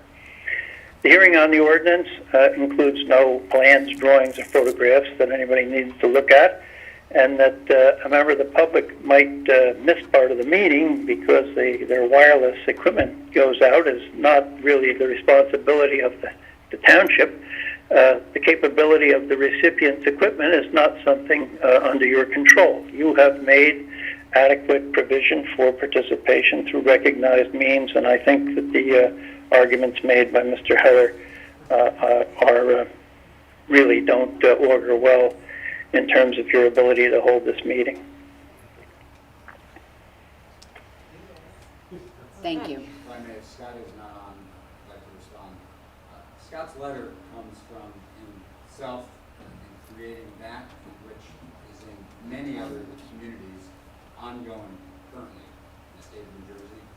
Many township committees and other boards have taken it upon themselves to not make substantial decisions of rezoning or other major decisions while the public is not able to converse in public and dialogue. And I have a reference to drawings with Mr. Phillips not here, and I have a series of questions. I'll tell you right now, this ordinance is going to be challenged if I can't get Paul to be able to point to certain questions that I have in relating to elevations, in relating to access, and other pertinent questions that I have not been able to ask because at first reading, as you know, there are no questions. I would have expected Paul to be here this evening and to have drawings to look at. So, in closing on that, we speak for Scott. Many towns are not taking on doing what Mr. Falcon is representing, that's his position, and towns are taking that position, others are not. So we're here to make a decision, and you're going to proceed this to the planning board. If it gets through an appeal, and it's going to get the same process at the planning board. Why not do this in front of the public? We are slowly opening, to open more, and allow people to participate in a more meaningful manner. And when you have this new plan, I'd like to offer to the public, I may be the one who knows, but apparently you're getting ready to choose a planner and sign a contract. Why would we take an acre and a half to the downtown? Let me close on that. You can make a decision on that portion, and I certainly have some questions for Mr. Phillips. I'll stop there. With all due respect, Mr. Heller, from my memory, this has been going on for quite a while. You have been against this publicly since this started, and I think you were always going to plan on challenging this, no matter what level of what board this came to. I don't speak for you. I'm speaking from my memory. Then I take that back. You said you plan on. Okay. You said you plan on challenging it. So. What's our exposure if we don't move forward tonight?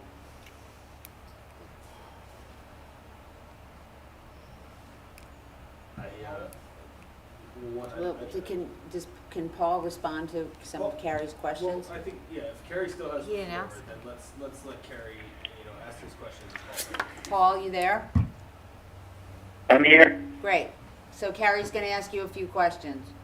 Can I, if people are not able to hear me, is there a spot in that row that is acceptable? Yeah, you should pull up here, Gary. Yeah. Yeah, you have a mic. You know, that one hasn't been I mean, touched. you're 6 feet away there too, Gary. Right in the middle where you normally sit. We just don't have the podium. Got it. Yeah, put The that microphone will pick up. Thank you. I'll try to be as quick as I can. The 1.5 acre site includes the 2 lots at the gateway to downtown Millburn on the west side of town and adjacent to the other retail.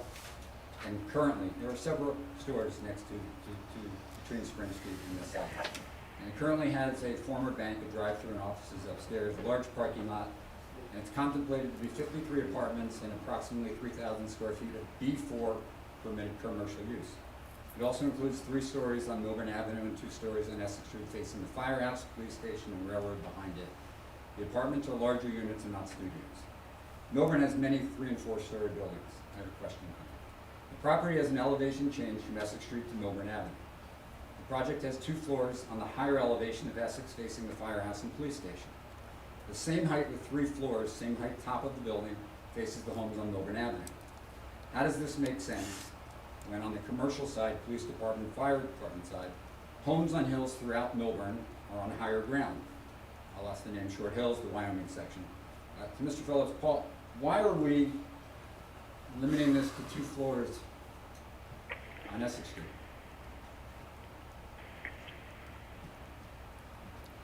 Why are we limiting the height to 2 floors on Essex? Is that your question? Why is the structure on the Essex Street facade only 2 floors in height? Certainly not the 40 feet that it's going to be on the Millburn Avenue frontage. Why would it not? So there are a couple of reasons. There were a couple of reasons for that. The concept basically worked with the changing topography between Millburn and Essex, which obviously allowed the lower level to be parking as you proceed from Millburn to Essex Street. And the Essex Street, we were concerned about the height on Essex because if you look at Essex, most of the buildings, including the buildings across the street, are no taller than 2 stories. We also have single-family residential directly across Douglas Street, and we were cognizant that we did not want to overwhelm in terms of increasing the height on Essex, which could precipitate going to additional floor on Millburn if you continue to sort of work with the topography. So for all those reasons, we thought the best concept was the 3 stories along Millburn and then transitioning due to the grades to 2 stories along Essex made the most sense in terms of the site itself and the surrounding built context.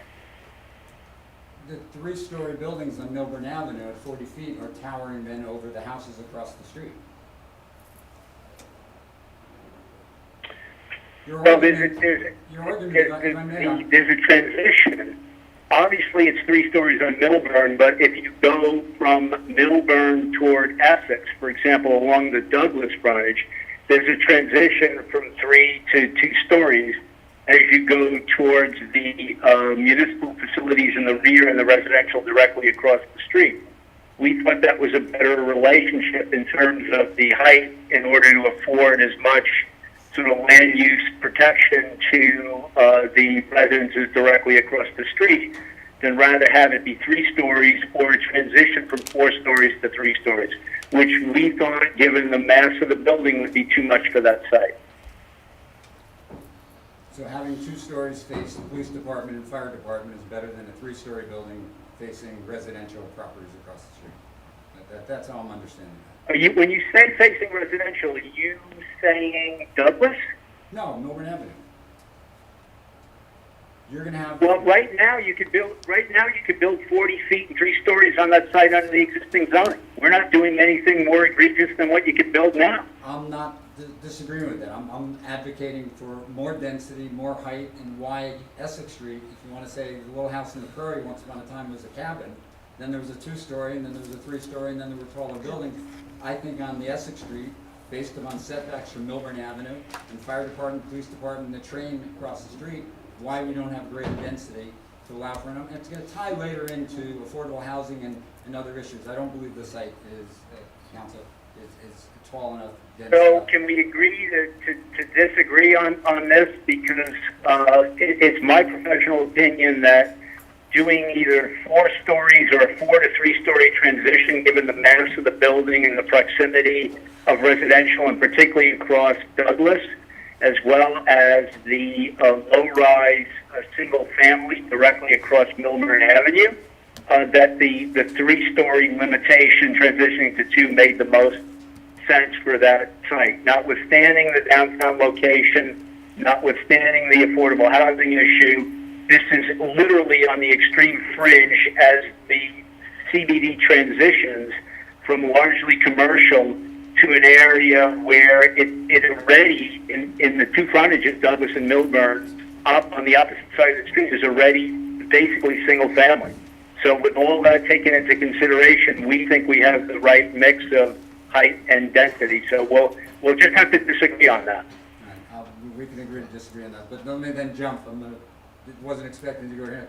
How does that then comport with the acceptance by you, this township committee, Mr. Buzak, putting a larger building on the Silverman site in a even less intense commercial area, more residential area, in addition having attended the Board of Adjustment meeting via, I don't even remember last week whether it was Zoom, that you, again, on the bequest of this township committee with the township of Springfield, and I'm not objecting to the 4-story building on the Saks property, which I'm sure most residents of the Glenwood neighborhood don't yet know, but probably will, as you know that meeting's going to be continued.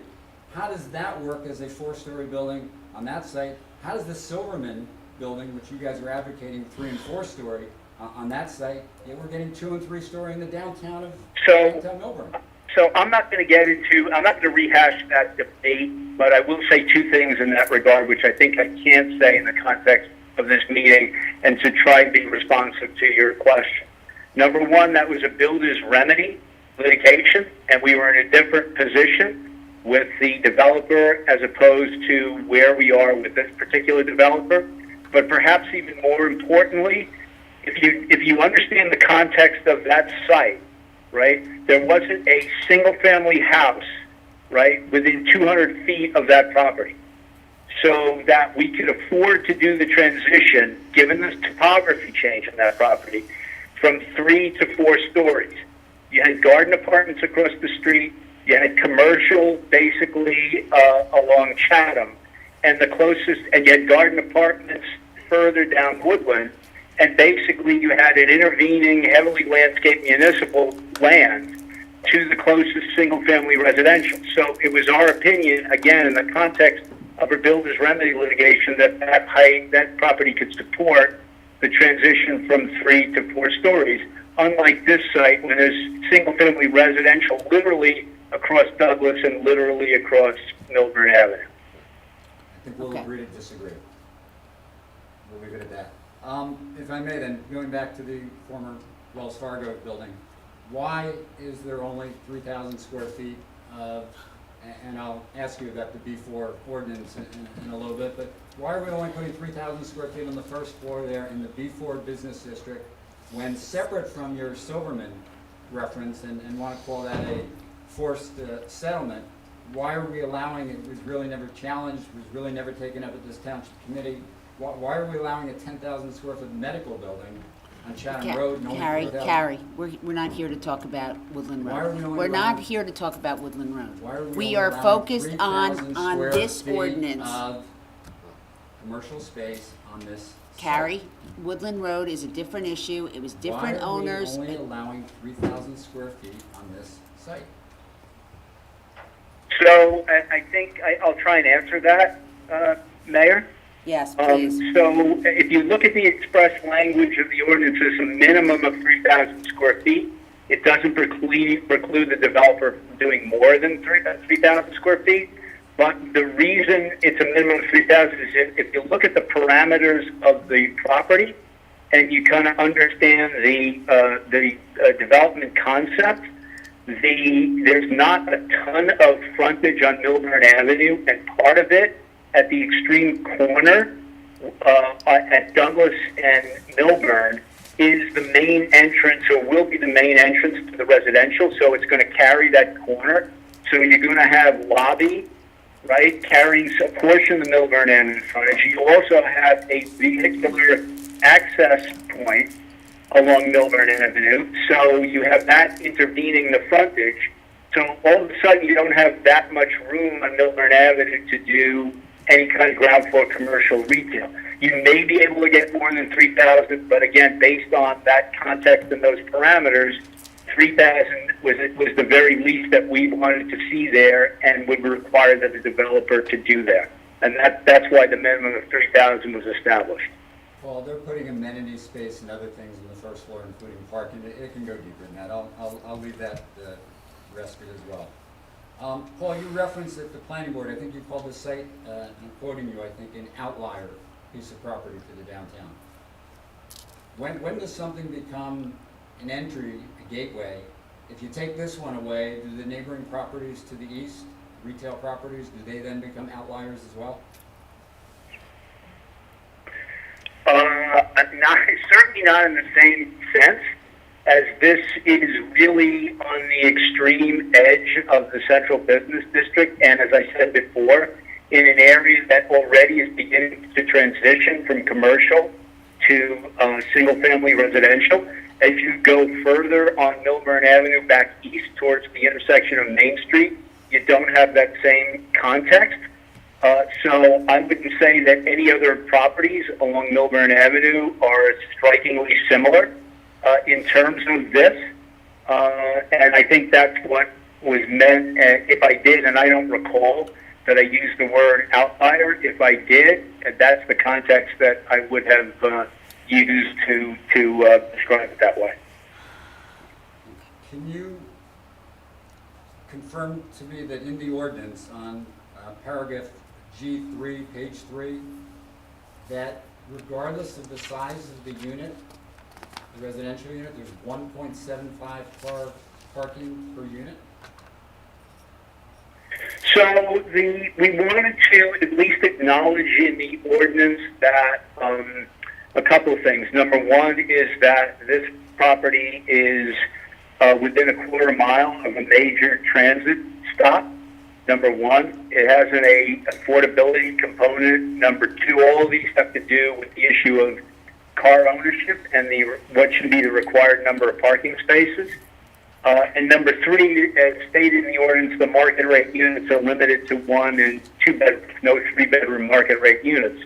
So what we did is we basically said that the developer would still have to, it's still bound by RSIS, but we indicated that the planning board should seriously look at any potential reduction from RSIS given the characteristics that I just described.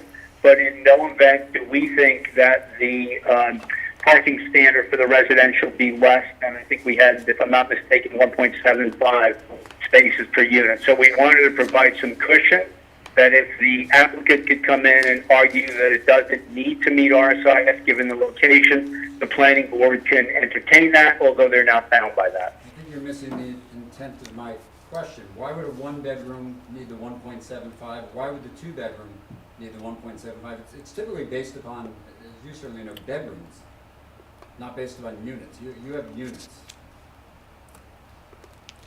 Well, the 1.75 per unit sort of takes into account the bedroom mix, being market rate and the affordable. And what we were trying to do is find a balance, given the fact that this is Millburn, it's not Jersey City, and you can't go down to 1 space per unit or a half a space per unit because we know there's going to be more car ownership relative to the locations that I just cited.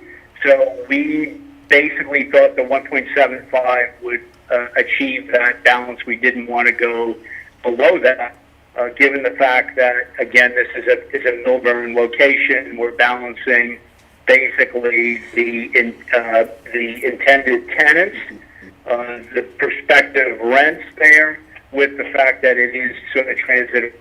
So again, we thought the 1.75 was the right balance. Paul, I've seen you make the contrary separate argument in other towns, and they're using the shared concept when office, retail, residential, other municipal parking is available. It's far in excess of what's needed.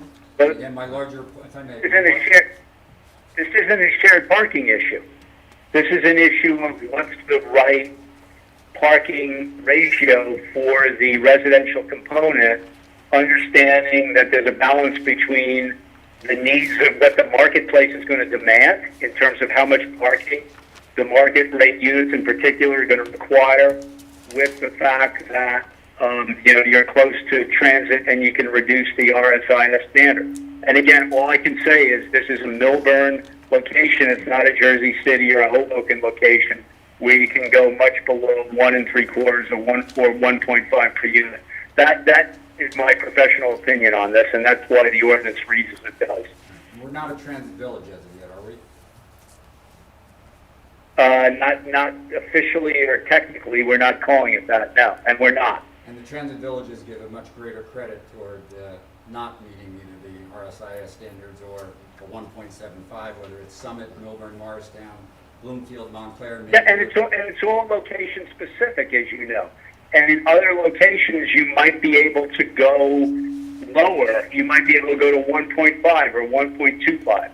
But there's no one size fits all. And given all the factors that I mentioned that went into this and that we weighed, we're comfortable with the standard that's in the ordinance now. Well, I disagree with Paul, but it's your boat.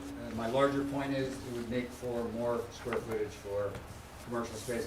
While on the commercial space, if I may, Paul, the B4 zone does not allow insurance companies, real estate brokers, financial, except for banks on the first floor.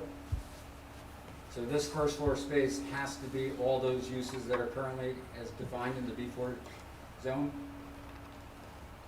Yeah, the way we structured it is that understanding that there was going to be a mandate for ground floor retail along the Millburn frontage, understanding that the zoning of the property right now is B4, we thought it best to just carry the B4 permitted uses, including the expanded uses based on the recent ordinance amendment, rather than trying to reinvent the wheel. So that's the reason the language is the way it is. Well, this may predate you, but the Wells Fargo property, the PNC Advisors, for those who don't know, that got snuck in before we changed zoning ordinance ages ago. Fidelity Investment took over the whole first floor under the bank definition.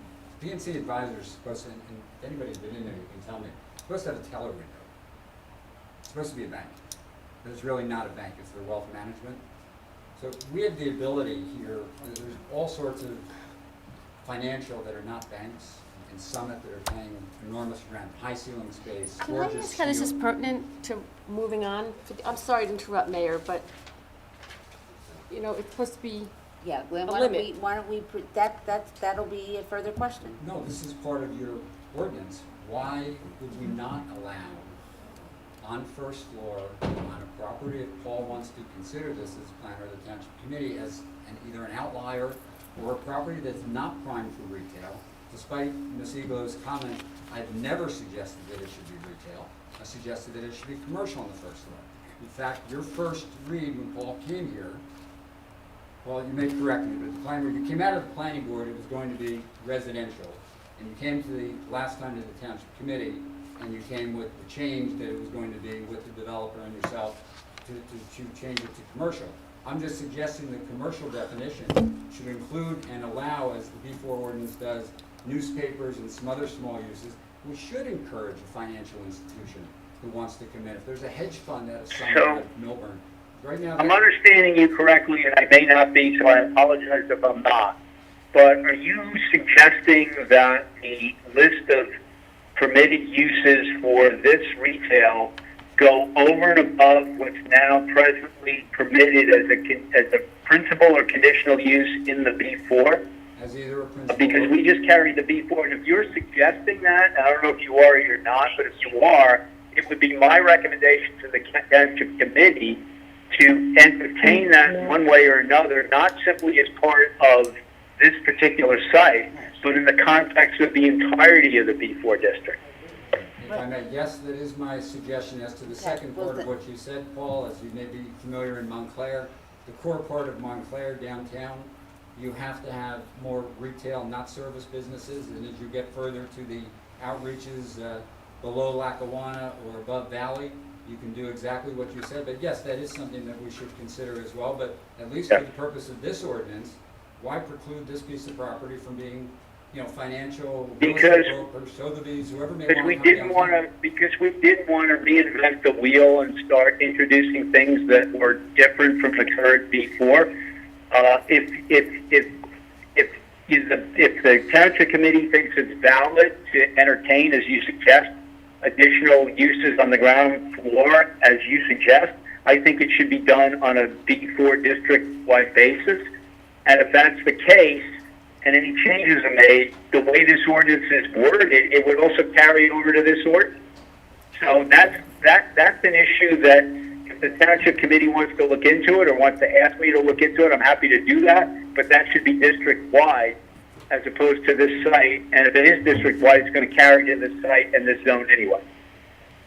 Again, I'll beg to differ, but we'll leave it at that. Paul, as part of this property and your examination of this area, similar to Summit, Westfield, Cranford, have you considered that any of the homes adjacent, either on Douglas or Millburn Avenue, Essex Street, which have already had some conversion, conditional uses to allow office use, in any of these homes for lawyers, doctors, or other type uses that would be compatible? I just want to understand and be responsive to your question. Are you asking if I considered the potential for changes to residential into sort of a home professional office use type thing? Well, not necessarily home professional, but no, conditional type uses that That's would not be. what, but that's not what's in this ordinance. That's not part of my, I was not asked to do that, no, and that's not part of my directive here, so the short answer is no. So let's focus on this ordinance. It is focusing on, and when this perhaps goes to appeal, and we're talking about spot zoning, which is probably something that, Paul is certainly aware and certainly going to defend, but the concern and larger concern of this, not going through the area needs study, not going through the redevelopment process, not going through a larger planning process. That's exactly why I'm asking these questions, is this is possibly a spot zoning. I've been involved in these. I just had a Sunrise approved for, some would say, a spot zoning, but it has to meet certain criteria. And I'm concerned that it doesn't meet that criteria. Hey, by the way, I may be the only one right now opposing this, but somewhere at the planning board, someone may be doing it. So if we don't dot our I's and cross our T's here, you're going to leave yourself open for it to be appealed or opposed later at the planning board, one of the homeowners across the street. I'll try to stay on. By the way, for the record, since it was brought up, and I don't know if there's going to be a specific question of me asked, but this, in my professional opinion, is not spot zoning. I have no doubt. I have no doubt. And I'll finish with.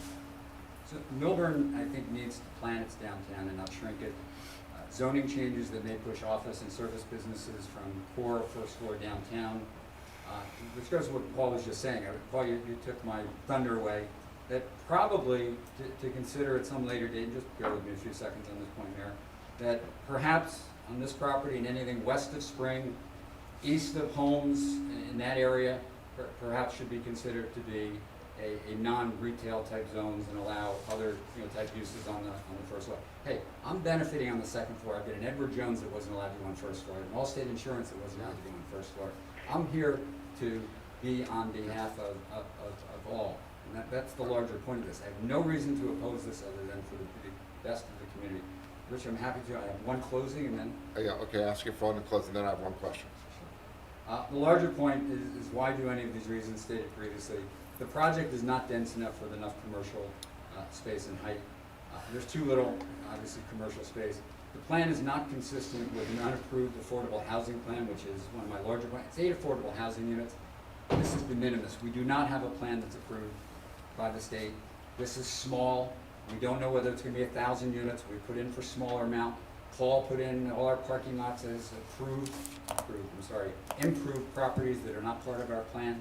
To take this 1.5 acres out of the entirety of what you're getting ready to do with a planner, the planner is going to come to you and go, you just took the plug out of the bottom of the teapot.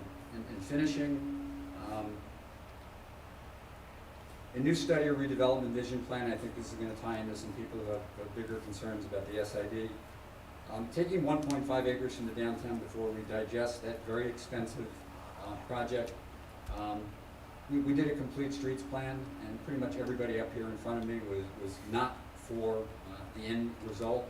To do this on 1.5 acres of land, 1.5 acres of land for anybody in the real estate business who knows, and Paul knows, and what's been done in other towns, and he may not say that it's, you know, commensurate with what we should be doing here in town. What I'm saying is this 1.5 acres, whether we make Millburn Avenue one day two-way, whether we need this slip lane back, whether Bork and Mount, who didn't listen in creating the new street, instead of letting a real estate development project pay for that $500,000 for that street, whether it's needed or not, that's a different question. We have the opportunity here, whether it's me, whether it's Mark Yeager, or anyone else, to go and approve this project, to put this on a path of approval to go to the planning board, and do that before we have a planner come in to tell us what our downtown should be, with left turns, right turns, 2 lanes, 2 ways, and what we should do is not the correct way to plan. I have one question. And my question is, so if I'm hearing you, you're really advocating for a much larger property on this 1.5 acres? Not necessarily. What I'm advocating is that, Richard, as you go into the city, you certainly know, Hudson Yards now is like blocking New York City, or maybe to the Empire State Building. Design and planning should be done incrementally. And this may go from 2-story to 3-story, and we may get into replacing this building and decide it's the furthest from residential one day, and we may decide to put up a 6-story office building here, which might include a new town hall. No, Right. I don't necessarily, but I do object to it unto itself at 1.5 acres, only having 53 apartments and 3,000 feet of retail. But some people would argue that having 53 units and not 73 units or 80 units, in other words, that's a lot more people. And again, we can argue about it, and I definitely hear what you're saying for that amount of land that you have 53 units. It doesn't have to be all residential. But even if it's commercial, you know, you're just going to bring a lot more, you know, a lot more density, which is what you were saying. You bring a lot more density to that part of town, and you know, I think that there's a lot of sensitivity right now in terms of how many units, how many people, how many school kids, you know, that's going to bring. There were hundreds of cars that went into that drive-through every day. We used to wait out onto the street to get into that drive-through. Right, but I understand it's not now, and it's a NIMBY sort of thing. You have a police department, a fire department. To think that this piece of property, in any way, shape, or form, no matter what size you put there, is going to impact the traffic that's already on the county road, is already between the high school and the downtown. Police department, fire department, the noise of the train, I bet you different. No, I'm just saying to you that right now it's 1 lane. You know, right now we have 1 lane, and we're going to have to think about widening that, and we're going to have to think about, you know, if it's not 53, if it goes up another floor, you know, which is what we're talking about, that another floor could bring. Paul, are you with me? Paul? Yes, I am. Paul, if this project were another floor higher, if it was another floor higher, would it be another 20 units? Or, I mean, how much more dense would it be if you went up another floor? Approximately. Yeah, you could, if you didn't step it back and so forth, you would simply get an additional, you know, take the second floor number of units, and I don't have the concept in front of me, but you're probably talking about the right potential order of magnitude if you had a full additional story.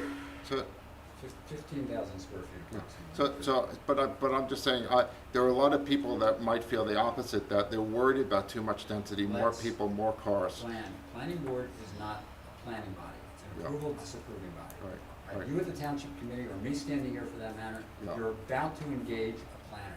Let the planner, rather than doing a parking deck on lot 2, the whole complete streets project, you know, knocking down the Ridgeback storage building, we keep doing things piecemeal, and we're running out of pieces of property as we do this. I've got a DPW plan, but to allow this piece of property, a succession of other decisions, and I begged Sandy Hamoff not to put the parking garage in, begged him not to take down the Ridgeback storage. But what it would mean, you know, with all fairness, and I appreciate all of your time you spent on this and the letter. Just history. No, I mean, I appreciate the input, but it would mean a lot more density. It would mean more. It means planning. Not necessarily, please don't I'm mistake what I'm saying. I'm just telling you my not necessarily interpretation. saying that it should be, Yeah, all right? yeah. Obviously, I'm here because I'm being asked to address this ordinance Yeah. rather than the Yeah. larger planning. So I guess have to make my argument Sure. from that perspective. I But understand. the argument, the larger argument is to what you're saying, is this is a holistic Yeah. rather than a micro. Okay. I'd like to end Thank this you. by saying, I agree with what Richard is saying. You're saying it should be more dense, yet before you said that you're gonna have neighbors coming in complaining. I think this is an incredibly wonderful opportunity for a vacant land. We have worked very hard on this for a couple of years, and I think we should move on with, Yeah, I happen to agree. You know, to be fair, this has gone on a long time, and you know, I personally, I have concerns about having more density. I really do. So do you allow things to be done, well, maybe you should just, you know something, make it 2-story and 1-story. There's 2 gentlemen that own this property from Florida and Texas. There's a developer doesn't own the That's not- property. yeah. To make that argument that it's been going on too long, you wanna say it's the right thing for the property, it's the right thing for the property. It's not the right thing for the developer who doesn't own the property. It's 2 guys that have no community roots, there's no orphan argument, there's no reason it can't be something else, there's no reason that it can't wait. Right, I understand. Thank you. Thank you.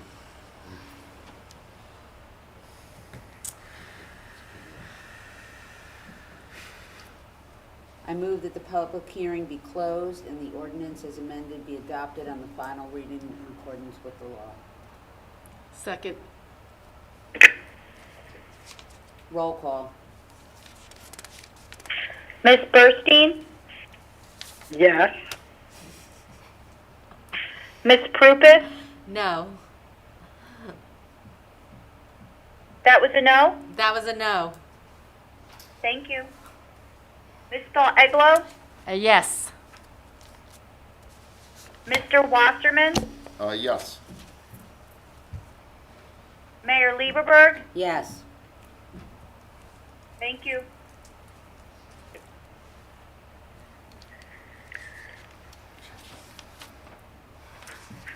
Okay, we now have before us Resolution 20-150, setting forth reasons for the Township Committee's adoption of Ordinance 2557-20.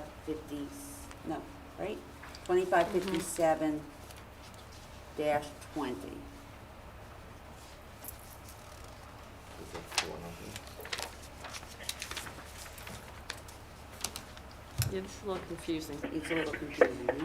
Oh. This is the resolution that confirms your ability to. Okay. So we are approving this resolution, 20-150. Second, Yes.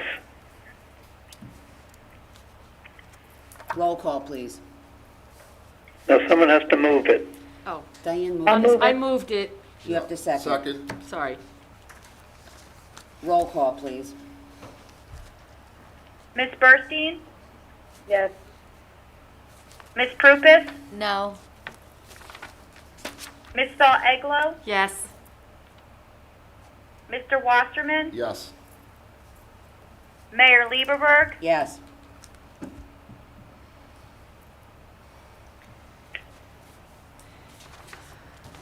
Thank you. I would like to present an ordinance entitled Ordinance Number 2558-20, bond ordinance to authorize the making of various public improvements in, by, and for the Township of Millburn in the County of Essex, State of New Jersey, to appropriate the sum of $1,408,999 to pay the cost thereof, to make a down payment, to authorize the insurance bonds to finance such appropriation, and to provide for the issuance of bond anticipation notes in anticipation of the issues of such bonds. Alex? Yes, this is our bond ordinance, capital bond ordinance. Some of the projects that are included under this, which again, this means that this is going to be bond anticipation notes that are issued, which have to be paid back within 10 years. Unless you're going after long-term debt. Some of the projects under this most of these are going to be grant-funded projects. For instance, the $150,000 from Essex County and the bridge repair. There is the project of the Hobart Avenue and Hobart Gap, the traffic signal, which is being split with Essex County. that is in there that is not funded by grants. Reconstruction of Cypress Street and the Short Hills Train Station, ADA accessibility or the barrier-free accessibility that we spoken about before. And then the repair of the Taylor Brook Channel.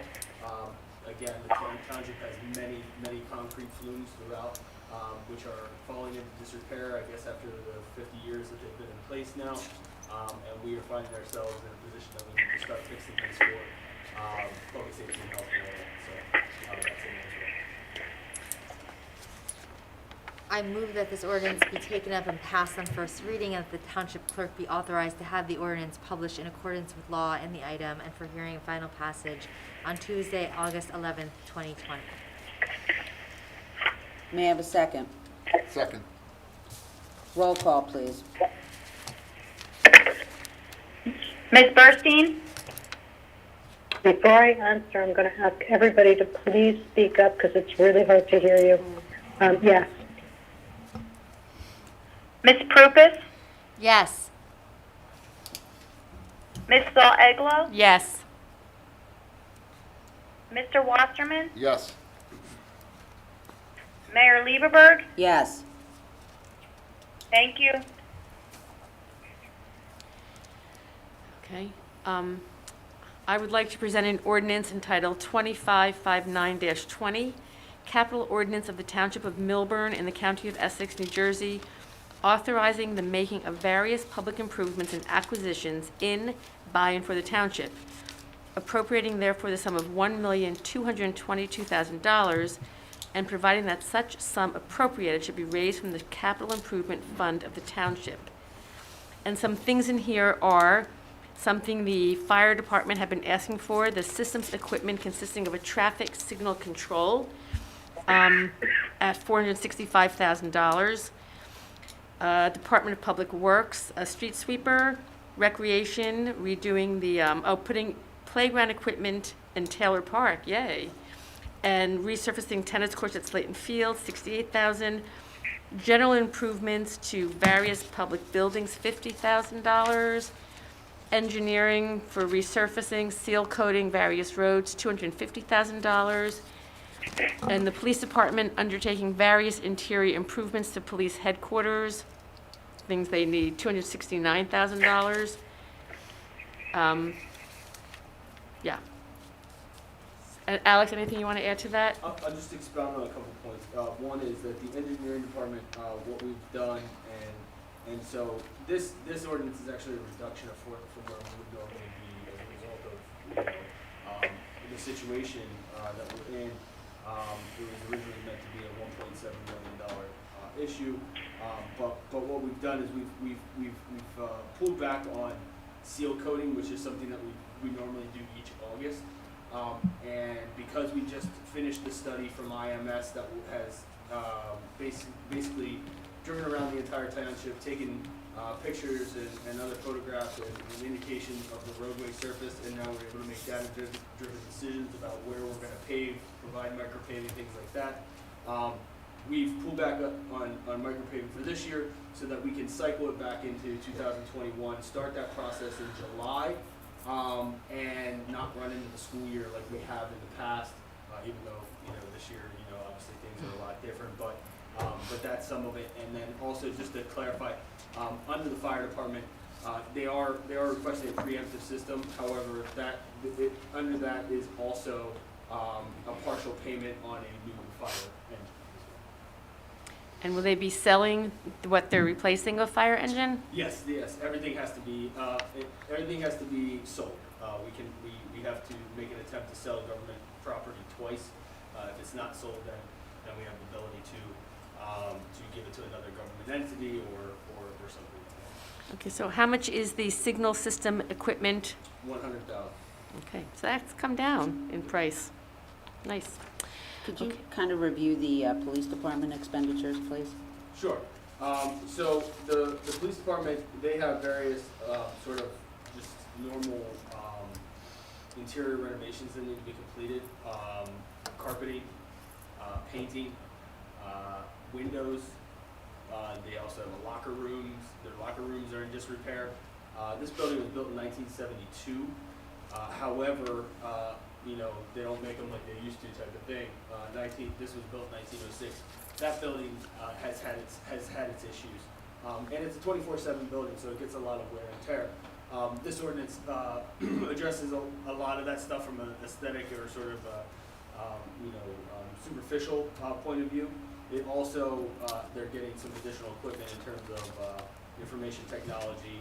They need to replace some servers for their in-vehicle cameras and stuff like that, which occurs every 5 years generally. And a computerized fingerprint system at headquarters, is that? Yes, and that's something that's in place now, and then, you know, that technology has to be replaced every 7 to 10 years, so that sort of comes up every so often. Right. Do you have a question? Any? No. I move that this ordinance be taken up and passed on first reading, and that the township clerk be authorized to have the ordinance published in accordance with law in the item and for hearing on final passage on Tuesday, August 11th, 2020. May I have a second? Second. Roll call, please. Ms. Burstein, Yes. Ms. Prupus, Yes. Ms. Saul Eglow, Yes. Mr. Wasserman, Yes. Mayor Lieberberg. Yes. Mr. Wasserman, you are scheduled to sponsor ordinance 2560-20. Thank you, Mayor. I'd like to present an ordinance entitled Ordinance Number 2560-20, Ordinance amending and supplementing the Township of Millburn Development Regulations and Zoning Ordinance. This is really about, hold on 1 second.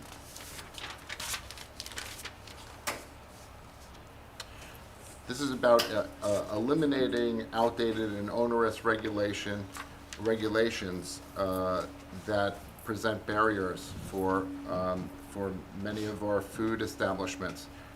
This would make it easier for a current or outside food establishment to move into a current food establishment, you know, that a space that was a food establishment. So it breaks down barriers to the township. It allows current food establishments to expand easier without planning, you know, approval.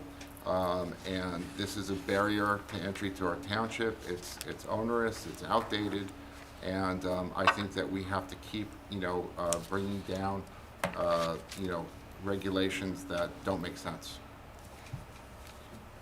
So with that said, I'd like to move that this ordinance be taken up and passed on first reading, and that the township clerk be authorized to have the ordinance published in accordance to the law in the item for hearing and final passage on Tuesday, August 11th, 2020.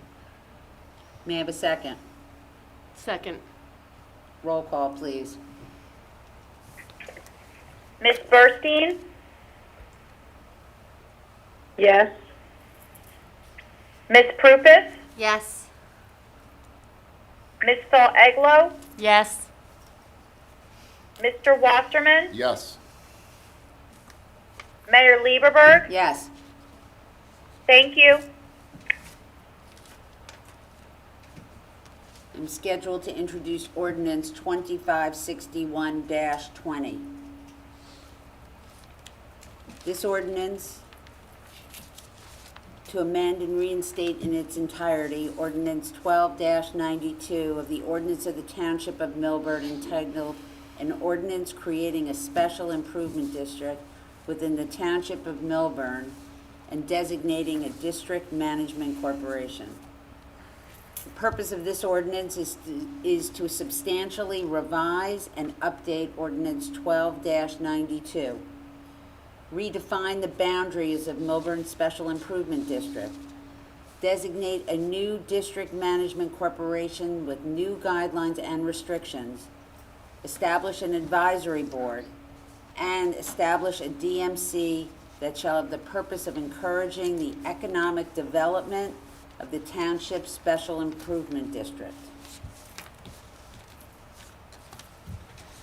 I believe a new district management corporation will be responsible for helping to attract new businesses, assist them with the onboarding and navigating through the requisite permits and approval process. By being housed inside of Town Hall, they will have direct access to all the departments, zoning, planning, engineering, and can help expedite the process, drive efficiencies, and potentially reduce costs to new businesses. The director will work closely with the Board of Trustees and the township and will be responsible for specialty programming and marketing initiatives and act as a catalyst for economic vitality of the businesses and community engagement. Additional functionality will include grant distribution and special events to encourage innovation and drive participation. As you all know, the operating expenses, computer, phone, rent, tech support will be provided by the township so that the events, programming, and marketing costs will go directly back into the community. For the remainder of 2020 and all of 2021, the township will pay the salary and ancillary costs, and in 2022, the property owners will be assessed at the projected rate of 0.000067. Another issue that has been discussed by my fellow committee members is the remainder of 2020 and all of 2021. All out-of-pocket costs will be rigorously controlled. No major expenses will be incurred without the Township Committee approval. I firmly believe that the COVID crisis has drastically changed all our lives, our community, our merchants. We've closed Main Street to allow people to dine outdoors with social distancing guidelines, which has greatly helped those restaurants. It's popular. People love it. They go downtown more than they ever have. We must build upon this momentum for all of our businesses and continue to do the good work with the right leadership. It is incumbent upon us to assist all our merchants, potential merchants, and property owners every way we can to increase engagement and participation. Mr. Wasserman, do you want to, since you've been with me from the beginning with this, with this ordinance? Thank you, Mayor. I appreciate all your help in this effort. I will tell you that just to go over some of the points that you made. Hold on a second, let me just turn this back on. Again, the point of this is to support and advocate for our existing businesses and develop and implement a strategy to recruit new businesses for Millburn, to develop and implement a dynamic engagement and marketing strategy to promote Millburn as an amazing place to shop, live, and open a business, to provide outreach to property owners and commercial brokers about the available retail space in Millburn, and to work closely with our Township Committee to eliminate outdated and unwise regulation that prevents current businesses from expanding. These are all things that, that this bid will do. I'm confident that we've also engaged a really great group of residents and local people that want to help us, in this effort. I'll also point out that our neighboring towns like Livingston, Summit, South Orange, Maplewood, Morristown, Westfield, all of these towns have their own bids, have used them effectively. I've mentioned in the past that Livingston has engaged their residents and are offering up to $1,500 grants to their small businesses that are in trouble right now. This is about trying something new. It's about taking some risk. It's about investing some money to try to make things better. Anyway, but this is about trying something new. Like we've expanded, we've expanded our dining. We've tried something new. It's been effective. It's been well received. This is the same type of thing that we're trying something new with, that we're sure that it's going to be successful. So with that being said, I totally advocate that we pass this. Shame on you. Mayor, I have a statement. May I read my statement, Mayor? Yeah. Okay. Whew. I know it's late, if you just bear with me. When we started the discussion of reintroducing the DMDA SID bid, it was in January, and the world was an entirely different place. Certainly Millburn was. March 13th, Governor Murphy ordered all but essential businesses to immediately close, including the entire Short Hills Mall. I spoke to the Short Hills Mall manager, Mr. Jamie Cox. He shared that the mall has collected only 20% of its rent. Why does anyone think that our commercial property owners fared better? Their tenants were closed and had no revenue. No revenue, so they could not pay their rent. And these are far from the Short Hills Mall's national chains. Our restaurants have spent thousands of dollars to reconfigure for takeout only. Outdoor dining has literally just been allowed. In hindsight, it was very lucky that the property owners had not been paying this SID tax, in their opinions, which was historically ineffective. So ineffective, in fact, that the decision was made to disband.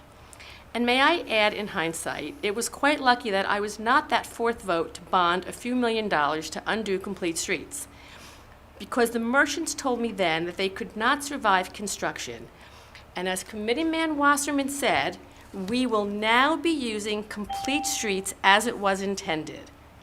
It seems to be working out quite well. Who could have predicted any of this? Committee members Lieberberg and Wasserman are convinced that the SID must be reinstated in this urgent manner. To their credit, they have met and or contacted many of the town's commercial property owners. Just this morning, I received this list of the 10 they contacted, and yet not one were interested on sitting on this board. What does that tell us? 2 weeks ago, there was a meeting in this room for property owners and merchants, which I had just heard about in the nick of time, and I was able to sit in on that meeting to hear the necessity and the virtues of this new DMDA called MISHBO.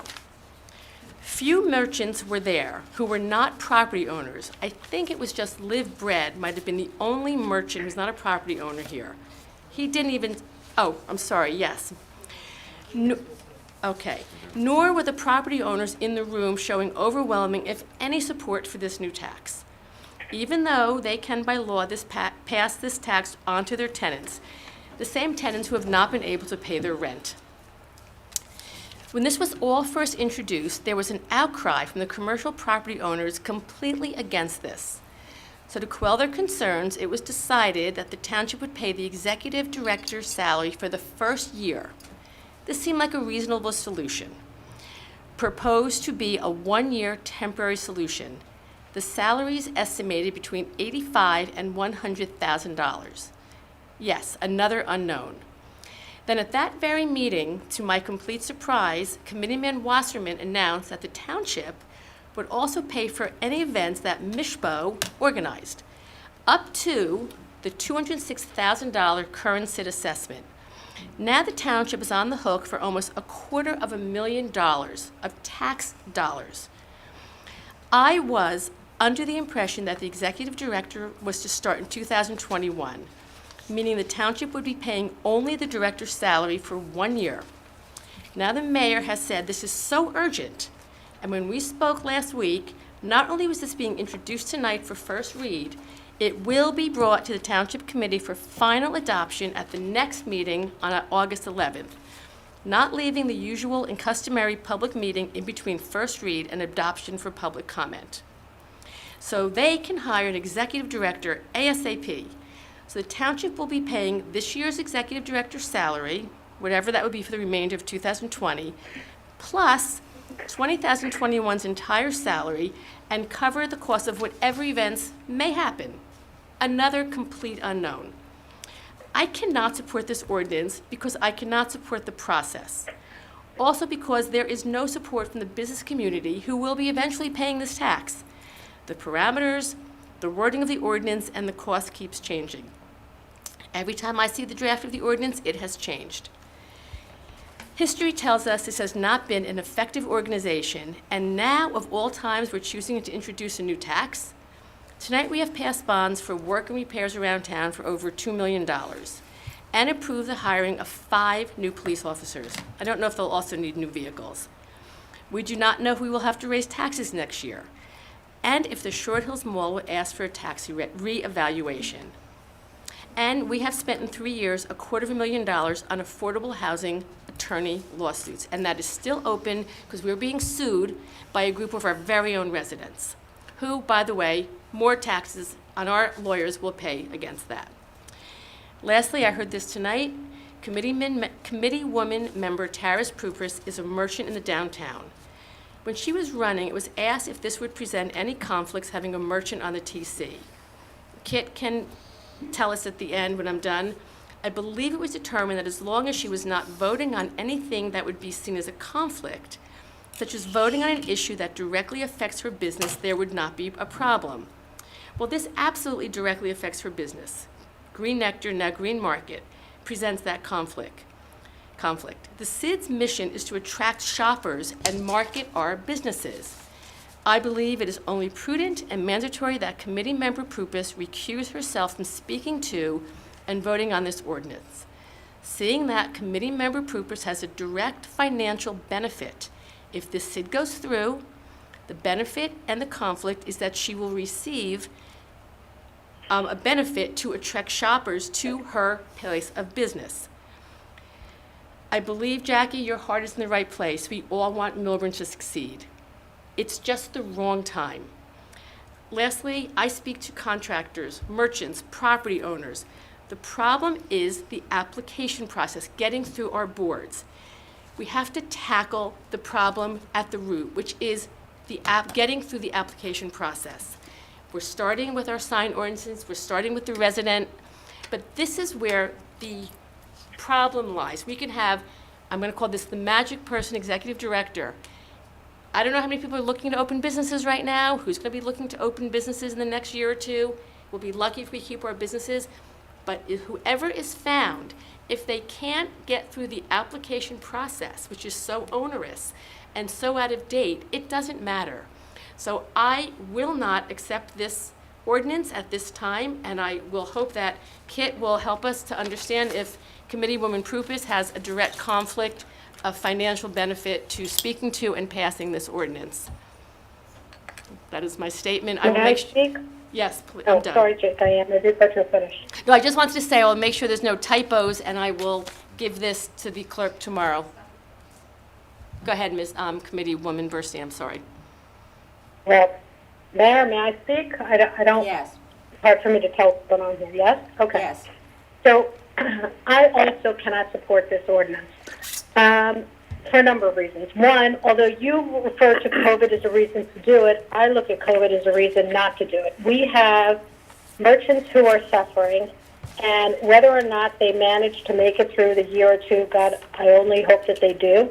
But COVID is here to stay for a while, and any additional burden on our merchants shouldn't be accepted. One of the things that Mr. Wasserman has always said is our merchants are suffering. Well, our merchants are suffering right now, and any additional burden, it would be totally inappropriate at this point. I believe that the CID, as theoretically for downtown, is something we should consider down the road. I do not believe that there is support for a CID in the full township. I didn't see any collaboration between businesses and the governing body. Instead, it sounds like we've got a bunch of people shoving a ill-conceived ordinance down the throats of our property owners and merchants for no good reason except that they think in their patronizing manner that it's good for the town and it's good for our businesses. I don't know that it's good for our businesses. Have our businesses asked for it? Have we talked to our businesses? And do we have a full collaboration? Have we sent out a survey to the businesses to see how they were going to benefit? The additional area in the township that has never been part of the CID, did we reach out to them and say, would you want to, or are we just requiring them because we think it's good for them? We are now Big Brother making those decisions. I really don't think that this is the right time, and I certainly don't think this is the right ordinance, and I definitely don't think it's the right footprint. So for those reasons, I cannot support the ordinance.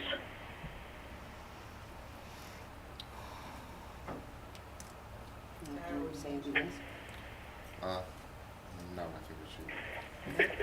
I think we can, so moved. No, I think we have to hear from Kit if Ms. Prupus needs to recuse herself. Kit, please. Yeah, I'd be happy to lay into that. I had looked at that question some time ago, and I concluded that it was not a conflict of interest, that she has a generalized interest which is held by many people similarly situated. But I'll get that memorandum out and circulate it to everyone. Great. I thought, Kit, So if moved. that, Yes. excuse me, I'm speaking to our attorney, please, Mayor. Kit, I thought if Tara was not voting on something that she received a direct interest from, like parking in front of her store, this is a financial benefit that, and listen, she's a merchant in town. This is gonna help her. It's a conflict, and, Let Kit speak. Well, I move that this ordinance be taken and passed on first reading. If we determine that there is some conflict, then we will address it at a later time with our attorney. And that the township clerk be authorized to have the ordinance published in accordance with the law on the item for hearing and final passage on Tuesday, August 11th. So moved. May I have a second? Let's have a roll call vote. Ms. Burstein? No. Ms. Prupus? Yes. Ms. Saul-Eglow? no. I'm very sad that this is happening in this, no time for comment, no. Mr. Wasserman? Yes. Mayor Lieberberg? Yes. Thank you for attending our meeting this evening. We'll now move into closed session. This meeting is, the public portion is adjourned. You're one of us, you should be embarrassed. Shame on you. All of you, shame on you.